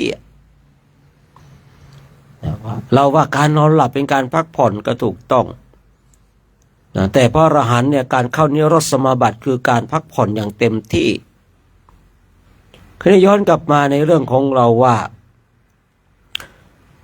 บางทีเรานั่งบำเพ็ญเพียรภาวนาเนี่ยบางช่วงเราก็ตื่นเนี่ยบางวันเราก็ตื่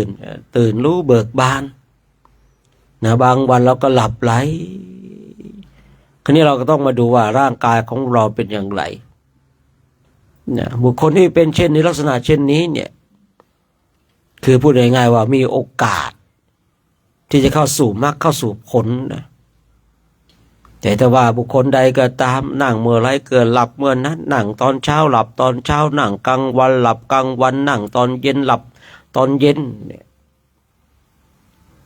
อย่าว่ามรรคผลนิพพานเลยนะที่กล่าวไว้ว่าสวรรค์จะไปได้หรือเปล่าก็ไม่รู้เนี่ยจะกลับมาเกิดมาเป็นมนุษย์เนี่ยจะได้อีกหรือเปล่าก็ไม่รู้นะอาจจะไปเป็นสัตว์เดรัจฉานบ้างเปรตบ้างอสุรกายบ้างสัมภเวสีบ้างเนี่ยคือบางคนบางท่านเนี่ยอยากจะไปมรรคอยากจะไปผลอยากให้ได้มรรคได้ผลแต่การปฏิบัติเนี่ยมันสวนทางกันนะพระเจ้าพระองค์ทรงสอนเช่นนี้มรรคมีองค์8อย่างเงี้ยแต่เราปฏิบัติไม่ครบองค์มรรคเนี่ยไปก็ไม่ได้นี่ผมได้กล่าวไว้ช่วงก่อนนู้นนะว่าจะไปมรรคไปผลมรรคมีองค์8มันต้องครบเนี่ยมันต้องบริบูรณ์ต้องสมบูรณ์เนี่ยคือมันมีองค์ประกอบต่อองค์ประกอบเป็นความภาคเพียรพยายามที่จะนำพาเราไปคราวย้อนกลับมาว่าในขณะที่เรานั่งบำเพ็ญเพียรภาวนาในช่วงพักเช้าอย่างเนี้ยบางทีเนี่ยมันเราจับในความง่วงเหงาหานอนเนี่ยผมเองบางคราวก็ชนะบางคราวก็พ่ายแพ้เนี่ยบางทีมันเห็นเลยนะไอ้ความง่วงน่ะง่วงเหงาหานอนมันจะคุมเรานะมันเป็นเงามืดใช่ไหมนะมันจะมาปิดเราให้เราหลับพอพอมันปิดเราปุ๊บมันหลับเลยนะวุบดับวุบเลยนะเหมือนกับปิดสวิตช์ไฟเลยนะบางช่วงมันก็เห็นนะครับบางช่วงมันก็จับได้นะบางช่วงนี่ก็ต้องอาศัยการต่อสู้พลิกจิตต่อสู้นะแต่จิตของเรามีที่อื่นแต่ที่จับเนี่ยนะกว่าจะต่อสู้กันได้ชนะนี่บางทีเป็นชั่วโมงนะนี่ความง่วงเหงาหอนอนบางทีมาอยู่กับเราเลยเป็นชั่วโมงนะบางทีนะเนี่ยเราก็ต้องอาศัยการต่อสู้การฝึกฝนการอบรมความภาคเพียรภาวนาวันนี้เราอาจจะแพ้เนี่ยพรุ่งนี้อย่าไปแพ้นะวันพรุ่งนี้แพ้วันต่อไปก็อย่าไปแพ้อย่าไปแพ้บ่อยอย่างที่ให้ผมได้กล่าวว่าคือถ้าเรานั่งหลับทุกวันทุกช่วงเวลาเนี่ยมันน่ากลัวนะท่านทั้งหลายจะไปพอใจว่าตนเองมีการนุ่งห่มผ้ากาสายะอย่างเดียวนะเราจะต้องพอใจว่าทำจิตของเราให้ถึงมรรคถึงผลจะถึงหรือไม่ถึงก็ว่ากันอีกทีแต่ว่าให้เราตั้งจิตแล้วภาคเพียรภาวนาตั้งจิตอย่างเดียวยังไม่เพียงพอนะตั้งจิตไว้ถูกต้องแล้วอย่างเดียวไม่เพียงพอเราจะต้องมาเป็นเพียรภาวนาด้วยเราได้ศึกษาในหลักธรรมในข้อหนึ่งข้อใดเนี่ยก็น้ำมาประฝึกนำมาปฏิบัติบางทีมันง่วงมากแล้วก็นั่งพิจารณาธรรมให้มันวนอยู่อย่างนั้นนะมันเตือนอยู่อย่างนั้นนะแล้วเราก็จะเป็นผู้ที่ชนะไม่ได้ชนะคนอื่นเราชนะใจของเราเองนี่แหละก่อนที่จะไปจัดการกิเลสเลยนะเรามาต่อสู้เรามาเรียนรู้เนี่ยกิเลสที่เบื้องต้นเนี่ยที่เราอยู่กับเราเนี่ยคือความง่วงเหงาหานอนที่มันชัดเจนที่มันชัดเจนที่มันอยู่กับเรามาทำความเข้าใจฝึกฝนอบรมกันเนาะในช่วงเช้าวันนี้ก็ให้ข้อคิดในเรื่องของความง่วงเหงาหานอนมาต่อสู้กันมาภาคเปลี่ยนภาวนากันอย่าพูดเองจะยุติการใช้เสียงเพื่อเรานั่งบำเพ็ญเพียรภาวนาฝึกฝนอบรมบ่มนิสัยกันจนกว่าจะได้เวลาในการ แผ่เมตตาจนจะนั่งภาวนากันนะ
มีแต่โปรดิวเซอร์เราทั้งนั้นเลยสกิลละสกิลละพี่โบบอกไม่ได้นะไม่ได้รับอะไรขอ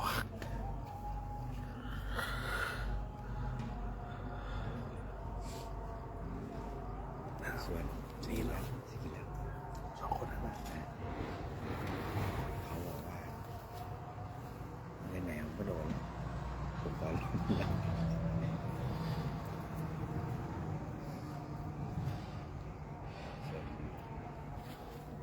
กวักเราไม่ได้กินมันนะเราเดินไปมัน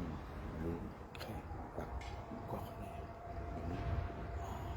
แต่วันนี้มันไม่มามันบอกไม่ได้กินผมตัวมัน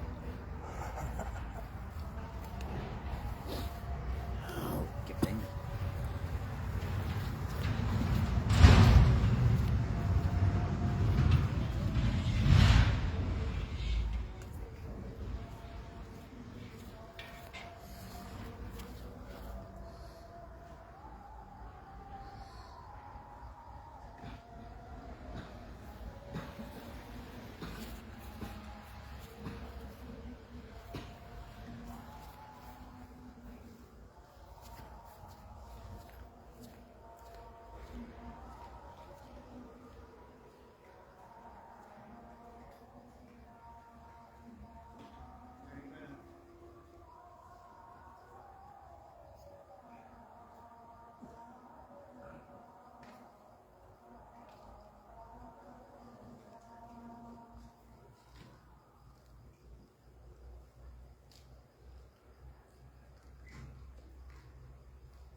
การ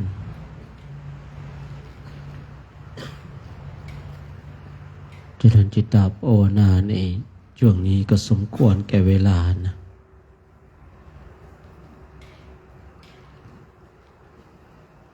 เราทั้งหลายทำความสึกตัวพร้อมนะน้อมจิตน้อมใจจิตดีเป็นบุญเป็นกุศลจะได้ร่วมกันแผ่เมตตาให้กับสรรพสัตว์ทั้งหลายที่เป็นเพื่อนทุกข์เกิดแก่เจ็บตายของเราสัตว์ใดที่มีความทุกข์ขอให้พ้นจากทุกข์สัตว์ใดที่มีความสุขขอให้สุขยิ่งขึ้นไปนะพูดบุคคลใดมีอุปการะคุณกับเราขอผลบุญที่เราได้กระทำจงไปถึงบุคคลเหล่านั้นโดยอำนาจของศีลโดยอำนาจของสมาธิโดยอำนาจของปัญญาที่เราได้บำเพ็ญเพียรมาเนาะสัพเพสัตตาอาเวลาโหนตุขอสรรพสัตว์ทั้งหลายทั้งปวงที่เป็นเพื่อนทุกข์เกิดแก่เจ็บตาย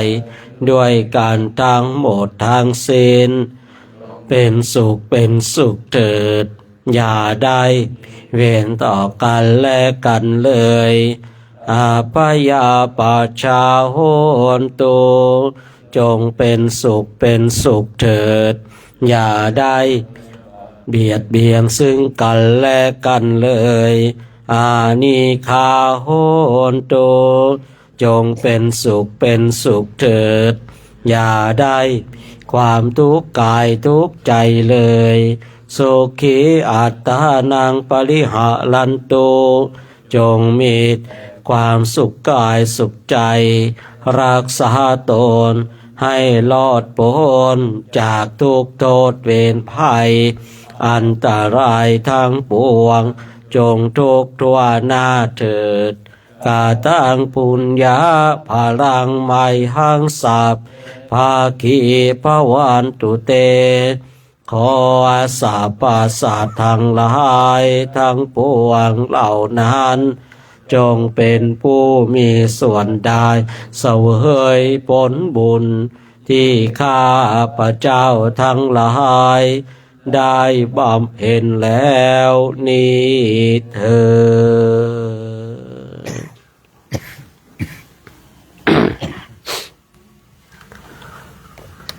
ดจงเจ้าวันนี้ก็ต้องขออนุโมทนาสาธุการกับ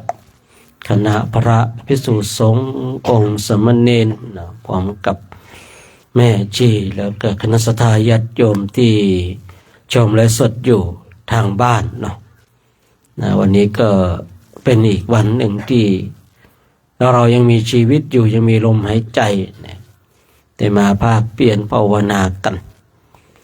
ซึ่งสถานที่ตรงนี้เนี่ยเรามาพักตั้งแต่ยังไม่มีอะไรเนาะตอนนี้ก็ยังไม่มีอะไรอยู่ดีนะ12 ปีแล้วนะพักที่นี่ตั้งแต่ปีแรกเลยนะครับผมปีแรกจำได้มาพักตั้งแต่ยังไม่มีอะไรนะแต่ก็ยังมีต้นโพต้นนี้อยู่นะมาพักปีนี้ก็ยังไม่มีอะไรนะการเปลี่ยนแปลงก็ถือว่ายังไม่เปลี่ยนแปลงเท่าไหร่เพราะว่าจำได้ปีที่แรกปีแรกปีที่1เนี่ยนะมาพักที่นี่นะครับปีนั้นแล้วก็เห็นดินที่นี่ละเอียดนะอาจารย์วันนี้ก็เลยเอาดินไปเอาดินใส่ถุงว่าจะไปทำพระเอานั่นนะใส่รถ10 ล้อพอถึงที่พุทธคยานะครับอาจารย์วันนี้ถามไม่เจอนะหาว่าจะเอากลับประเทศไทยนะอาจารย์วิทย์เอาดินอินเดียกลับประเทศไทยไปปั๊มพระดินละเอียดมากนะสมัยก่อนนะไปหาไม่เจอพอไปถึงไทยนะก็คุยกันนะโยมที่ติดตามมาก็ว่าผมก็อยู่ตรงนั้นไม่ได้หายไปไหนนะเนี่ยโยมเขาก็เห็นแต่อาจารย์นิดไม่เห็นนะครับก็เลยอดไปนะตั้งแต่ปีนั้นเนี่ยเขาว่าตรงนี้เขาว่าอันนี้ชาวบ้านเนี่ยจำได้เขาบอกว่า ตรงนี้พระอานนท์เคยมาพักเขาว่ากันนะเขาว่านะว่าตรงจุดเนี้ยพระอานนท์เคยมาพักอันนี้อาจจะจริงก็ได้ อาจจะไม่จริงก็ได้เนาะแต่ถ้าว่าเรามองดูเหตุดูผลเนี่ยนะอาจจะเป็นไปได้นะอาจจะไม่ใช่พระอานนท์ก็อาจจะเป็นพระอรหันต์รูปใดรูปหนึ่งในศาสนานี้นะเพราะว่าผมมีความเชื่อนะในความคิดของผมเองผมมีความเชื่อที่เราไปพักเนี่ยคือมันมีแรงดึงดูดแห่งพลังแห่งพระอรหันต์หรือผู้ปฏิบัตินะจึงทำให้เราได้ไปพักในสถานที่นั้นๆและสถานที่อื่นๆเนี่ยบางปีนะครับบางปีเนี่ยเราก็เปลี่ยนไปเรื่อยนะเปลี่ยนไปเรื่อยแต่ตรงเนี้ยมันไม่เปลี่ยนนะครับผมที่เรามาพักนะในความคิดของผมเองผมว่าสถานที่เราไปพักกันเนี่ยมันคือมีแรงดึงดูดนะแห่งหลายสิ่งนะหลายๆอย่างแต่ที่จะให้เราไปพักไปภาวนาไปบำเพ็ญเพียรตรงจุดนั้นๆอย่างตรงเนี้ยเราก็มากันอย่างเป็นประจำนะมาภาคเพียรภาวนาทำวัดสวดมนต์จำได้มีอยู่ปีหนึ่งเนี่ยมาถึงก็เดินมาถึงกันผมก็ไปนะนอนตรงนั้นแหละที่เก่าเวลาเดิมเลยนะนอนตรงนั้นผมก็นั่งภาวนาใส่จะหลับนะหลับแล้วก็นี่ก็มีเทวดามาท่านทั้งหลายคุยกันเป็นตุเป็นตะเลยนะว่าพรุ่งนี้อยากจะใส่บาตรพระเหมือนกันนะผมเอาจะใส่ยังไงมารู้นะว่าเป็นเทวดานะครับผมว่าแล้วจะใส่ยังไงนะแล้วจะใส่ยังไงผมก็บอกว่าตอนเช้านะตอนเช้าเนี่ยให้พระท่านเปิดฝาบาตรนะเปิดฝาบาตรออกไล่พระทุกรูปนั่งหลับตาเดี๋ยวหลังจากนั้นก็เป็นหน้าที่ของโยมเองนะเทวดาหลับไปก็คุยกับเทวดานะครับเนี่ยตรงเนี้ยจำได้แม่นเลยนะแต่ปีนั้นผมก็ไม่ได้บอกพระนะครับเพราะว่าคือมีเหตุผลนะบางประการนะครับแต่ว่าเดินออกไปเราน่าจะบอกพระเนาะว่าให้นั่งแล้วหลับตาแล้วก็เปิดฝาบาตรเทวดาเขาจะได้ใส่บาตรแต่ก็ไม่ได้บอกพระก็เลยติดใจจนถึงวันนี้ทุกปีครับพอมาถึงที่เนี่ยมันก็จะนึกได้นะสัญญาณเก่าก่อนมันก็จะนั่นคืออาจจะฝันไปฟุ้งซ่านปรุงแต่งหรืออาจจะเป็นเรื่องจริงก็ได้แต่ที่เรื่องจริงคือเรานั่งภาวนาเนี่ยนั่งภาวนาตัวตรงอย่างมีสตินะมีสติมีสัมปชัญญะก็คุยกันเป็นตัวเป็นตะเลยนะว่าให้ตอนเช้าเนี่ยให้พระท่านนั่งลงแล้วก็หลับตาแล้วก็เปิดฝาบาตรเดี๋ยวก็จะเอาอาหารใส่บาตรนะอาหารใส่บาตรพระในปีนั้นก็เลยไม่ได้บอกนะครับบอกพระนะครับก็เลยมาพูดมาคุยให้ฟังผมก็เลยชอบใจในสถานตรงนี้ชอบใจอะไรหลายๆอย่างแล้วผมเองก็มีความเชื่อมั่นต้นโพต้นเนี้ยมีเทวดาอยู่อย่างแน่นอนในความคิดของผมเองนะอันนี้คือความคิดส่วนตัวไม่ได้บังคับให้คนอื่นเชื่อนะครับความคิดส่วนตัวผมก็เนี่ยมีความเชื่อมั่นเลยเทวดาต้นโพต้นเนี้ยมีเทวดาอยู่วันหนึ่งอยู่ใต้ต้นพระศรีมหาโพธิ์จิตมันแวบไปอยากจะดูเทวดาที่ต้นพระศรีมหาโพธิ์มีเยอะขนาดไหนมองไปไม่เห็นเลยครับผมอันนี้จะโม้แหละน้องโม้ให้ฟังหน่อยนึงนะอย่าว่าอวดอุตริกันนะผมก็เลยสงสัยแล้วทำไมต้นพระศรีมหาโพธิ์ที่พุทธคยาถ้าไม่มีเทวดาก็ดูไปเทวดาเขาอยู่รอบนอกนะก็เลยทำให้เข้าใจว่าต้นพระศรีมหาโพธิ์เนี่ยไม่มีเทวดาอยู่แต่เทวดาอยู่รอบนอกบางคนบางท่านอาจจะมีเหตุผลอื่นอีกทำไมไม่มีคือเราท่านทั้งหลายต้องเข้าใจนะเทวดาเนี่ยเพราะว่าเขามีฤทธิ์มากก็ว่าได้นะเทวดาบางองค์มีฤทธิ์มากมีอานุภาพมากแต่เทวดาเหล่านั้นเนี่ยยังด้อยในเรื่องของอานุภาพของศีลและศีลของพระเนี่ยศีลของผู้บำเพ็ญเพียรเนี่ยมีอานุภาพมากมีฤทธิ์มากนะครับ เรายิ่งต้นพระศรีมหาโพธิ์เนี่ยบางทีก็คือเราคงปฏิเสธไม่ได้ว่าต้องมีพระที่มีคุณธรรมชั้นสูงมากราบมาไหว้เทวดาจึงไม่กล้ารับตรงจุดนั้นเมื่อเทวดาไม่กล้ารับตรงจุดนั้นเทวดาเลยไม่กล้าอยู่ที่ใต้ที่ต้นพระศรีมหาโพธิ์เนี่ยวันหนึ่งผมนั่งดูอยากจะดูเทวดานะมีมากหรือมีน้อยนะก่อนหน้านั้นเนี่ยคิดว่าต้นโพเนี่ยเทวดาต้องเยอะแน่เลยเพราะว่ามีคนไหว้พระสวดมนต์ปีก่อนเนี่ยนั่งไปจิตมันคิดอยากจะดูมันก็ไป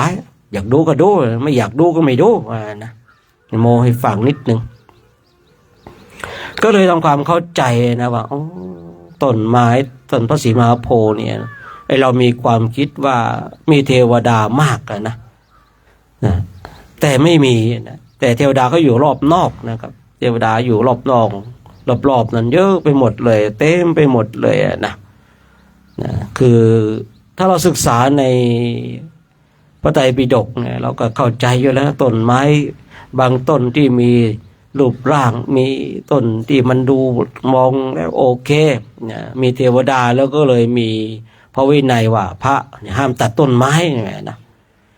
ตัดต้นไม้วันในสมัยกลางพุทธกาลเนี่ยตัดสุ่ม 4 สุ่ม 5เนี่ยตัดแขนลูกนะต้นลูกเทวดาเหมือนกันนะเอาเรื่องเอาราวกันเทวดาจะไปฆ่าพระเนี่ยคือเทวดาที่บอกว่ามีผู้มีฤทธิ์นะมีฤทธิ์ก็มีมากอยู่นะอย่างพระเนี่ยเอาไปตัดต้นไม้อย่างเงี้ยเนาะเอาศีลมันพ่องไปแล้วเนี่ยอำนาจของศีลไม่มีตบะของศีลไม่มีเทวดามันเลยไม่เก่งกลัวแค่อำนาจของศีลเนี่ยเทวดาก็เก่งกลัวนะอย่างเรานี่มันได้บำเพ็ญเพียรภาวนาด้วยมีตบะมีอำนาจในเรื่องของสมาธิจิตไปกันใหญ่เลยครับผมนะอำนาจของปัญญาเทวดาไม่กลัวนะครับอำนาจของปัญญาเนี่ยเทวดาก็จะกลัวอำนาจของศีลเนี่ยอำนาจของสมาธิเนี่ยอำนาจของปัญญาไม่กลัวเทวดาก็จะกลัวอำนาจของศีลเนี่ย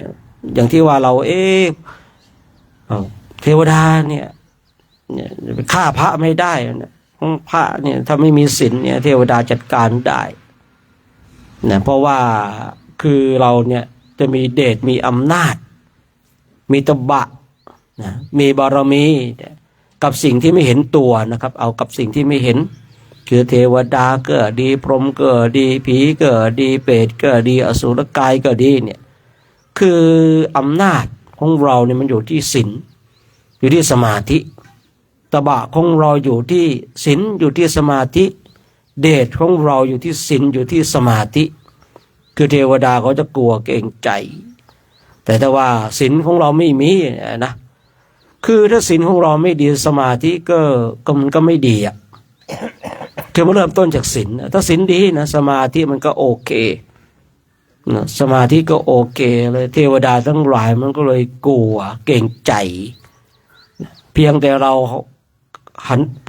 เนี่ยหันหน้ากราบไปทางไหนนะเทวดาที่อยู่ในละแวกนั้นก็ต้องหลบหมดเลยนะท่านทั้งหลาย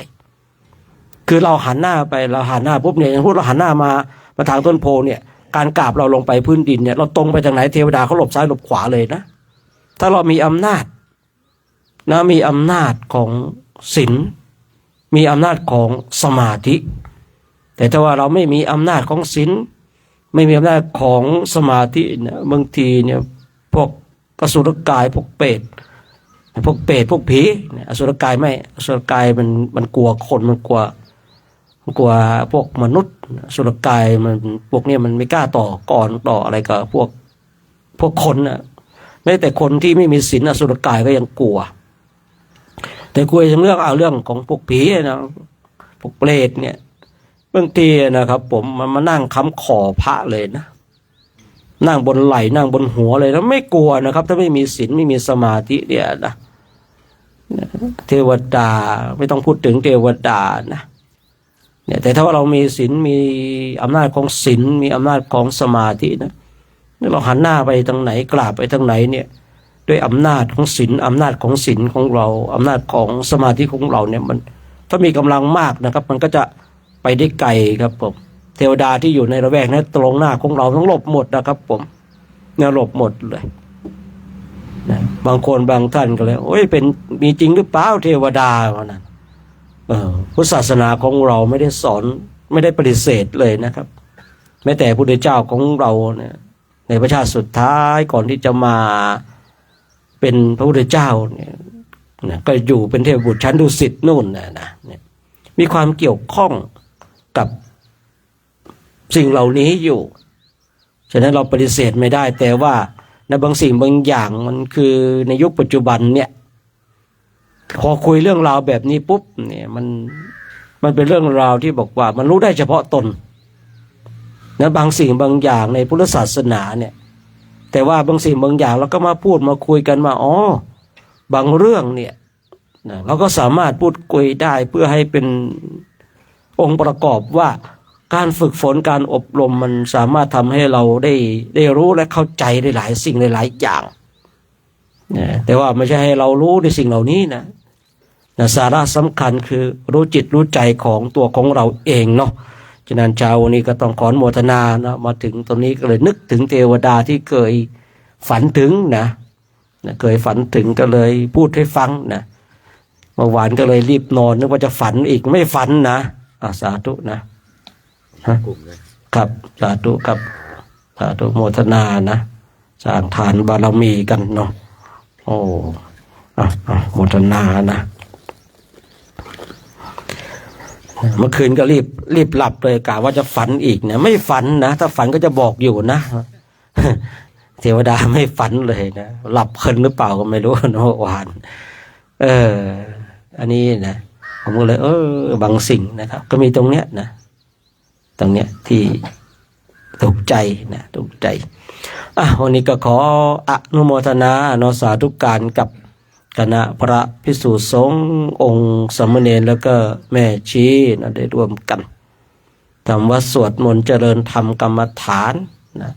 ก็ขออนุโมทนาในเจตนาที่ท่านทั้งหลายได้ร่วมสละทรัพย์ภายนอกให้เป็นทรัพย์ภายในนะได้ร่วมกันถวายจตุปัจจัยนะตามกำลังของตนเองที่ได้กระทำก็ขออนุโมทนานะกับคณะสัตยาติโยมนะที่ร่วมสร้างบุญบารมีนะทางบ้านเนาะร่วมสร้างบุญสร้างบารมีทำวัดสวดมนต์เจริญธรรมกรรมฐานกันก็ขออนุโมทนากับทางพระเจ้าหน้าที่นะที่ได้ร่วมกันทำหนุนทำนี่เป็นจิตอาสาก็ต้องขออนุโมทนากับทางจิตอาสาคือทางแม่ครัวที่ได้ร่วมกันสร้างสรรค์นะทำข้าวน้ำโภชนาอาหารถวายพระภิกษุสงฆ์กันแต่ขออนุโมทนากับญาติโยมที่ได้ร่วมถวายจตุปัจจัยนะมาเป็นกำลังให้กับโครงการจาริกธรรมตามรอยบาทพระศาสดาปีที่12ซึ่งนำโดยพระเดชพระคุณหลวงพ่อนะพระครูธีรธรรมปราโมทย์ได้ร่วมด้วยช่วยกันณบุญใดกุศลใดที่คณะพระภิกษุสงฆ์องค์สามเณรและก็แม่ชีได้บำเพ็ญเพียรไม่ว่าบุญที่เกิดจากทานศีลภาวนาหรือบุญที่เกิดขึ้นจากศีลสมาธิปัญญาก็ขอให้สิ่งเหล่านี้หล่อหลอมให้ไปถึงผู้มีอุปการะคุณทุกท่านจะได้เป็นส่วนหนึ่งของโครงการจาริกธรรมอาตมาภาพเองพระพุทธเองก็ขออ้างอิงคุณงามความดีเนี่ยคุณของทานคุณของศีลคุณของสมาธิก็ดีคุณของศีลสมาธิปัญญาก็ดีนะจงนำพาท่านทั้งหลายจงมีความสุขนะมีความสงบมีความร่มเย็นนะคือสิ่งประการใดเป็นไปโดยชอบประกอบในธรรมแล้วก็ขอให้สิ่งนั้นจงสำเร็จจงสำเร็จจงสำเร็จด้วยเถิดนะร่วมกันให้พรเนาะอายุโทภาราโททีโลวันนาโทปฏิภาณโทสุขาสัทธาตาเมทาเวสุขังโสอธิคานจติอายวงทัตตวาพลังวานนางสุขันจะปฏิภาณโททิคายุยาสวะโหติยาทยาทุปปัจจติติหลังจากที่เรากราบพระไหว้พระเสร็จก็เหมือนเดิมนะครับเนาะดูก็ดูเก่าอะไรที่จะลงถุงบิ๊กแบ็กก็ดูนะครับผม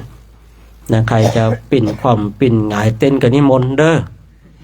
นิมนต์เลยกับตอนเย็นก็ไปใช้หนี้นะ เอาก็นิมนต์ปิ่นความปิ่นหงายนะครับ แล้วก็ตอนเย็นก็ไปใช้หนี้ด้วยไงนะผมพูดไม่จบเลยนะ ดูอะไรที่มันอะไรนะเอาตุงบิ๊กแบ็กแล้วก็เสร็จแล้วก็ยกไว้ท้ายรถ10 โต๊ะเนี่ยนะเดี๋ยวเต็นท์เราก็ฉันเขาอิ่มคงที่แห้งพอดีนะแห้งพอดีเสร็จดูแล้วก็คอยฟังเสียงสัญญาณระฆังว่าจะดังตอนไหนแต่ว่าตอนนี้อาหารลอยมาแล้วนะอาหารลอยมาแล้วแล้วก็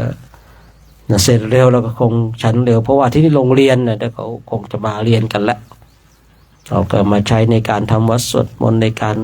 กางเต็นท์พักผ่อนกันจำวัดกันเนาะก็ตามนี้นะเหมือนเดิมเนาะนะเหมือนเดิมนะครับผมนะคุกเก่าขึ้นเดี๋ยวกราบพระกัน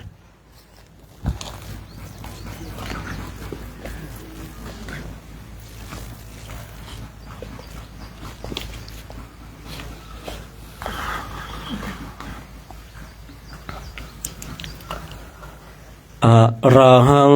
สัมมาสัมพุทโธภะคะวาพุทธังภะคะวันตังอภิวาเทมิ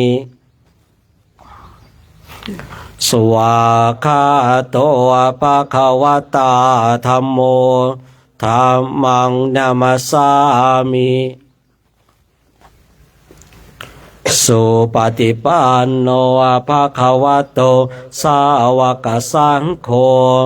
สังฆังนะมามิมหาตาปิโตโคนังอาหังวันทามิคุโรโอปัชฌาอาจาริยาโคนังอาหังวันทามิน้อมจิตน้อมใจกราบคุณครูบาอาจารย์พร้อมกัน3 ครั้งพร้อมแล้วกราบ กราบกราบ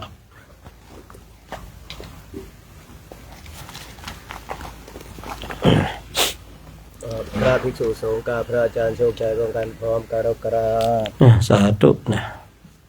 กราบ สาธุ กราบ สาธุนะสมเด็จแม่ชีพร้อมแล้วกราบ กราบกราบครับผมนิมนต์นะครับผมเก็บข้าวของไปให้หมดนะนิมนต์นะดูอะไรพอที่จะเราเก็บถุงลงถุงบิ๊กแบกได้ก็นิมนต์นะครับผมนะใครจะปิ่นความปิ่นหงายเต้นก็นิมนต์นะตอนเย็นก็ไปใช้หนี้นะไม่ห้ามนะครับนิมนต์ยุส่งเลยนะ รุ่นนี้ไม่ห้ามแล้วนะสวดอย่างเมื่อคืนเนี่ยเขาท่านะอย่างทำนองแบบนี้ยังถือว่าโอเคนะใช้ได้นะอย่างเมื่อคืนนะ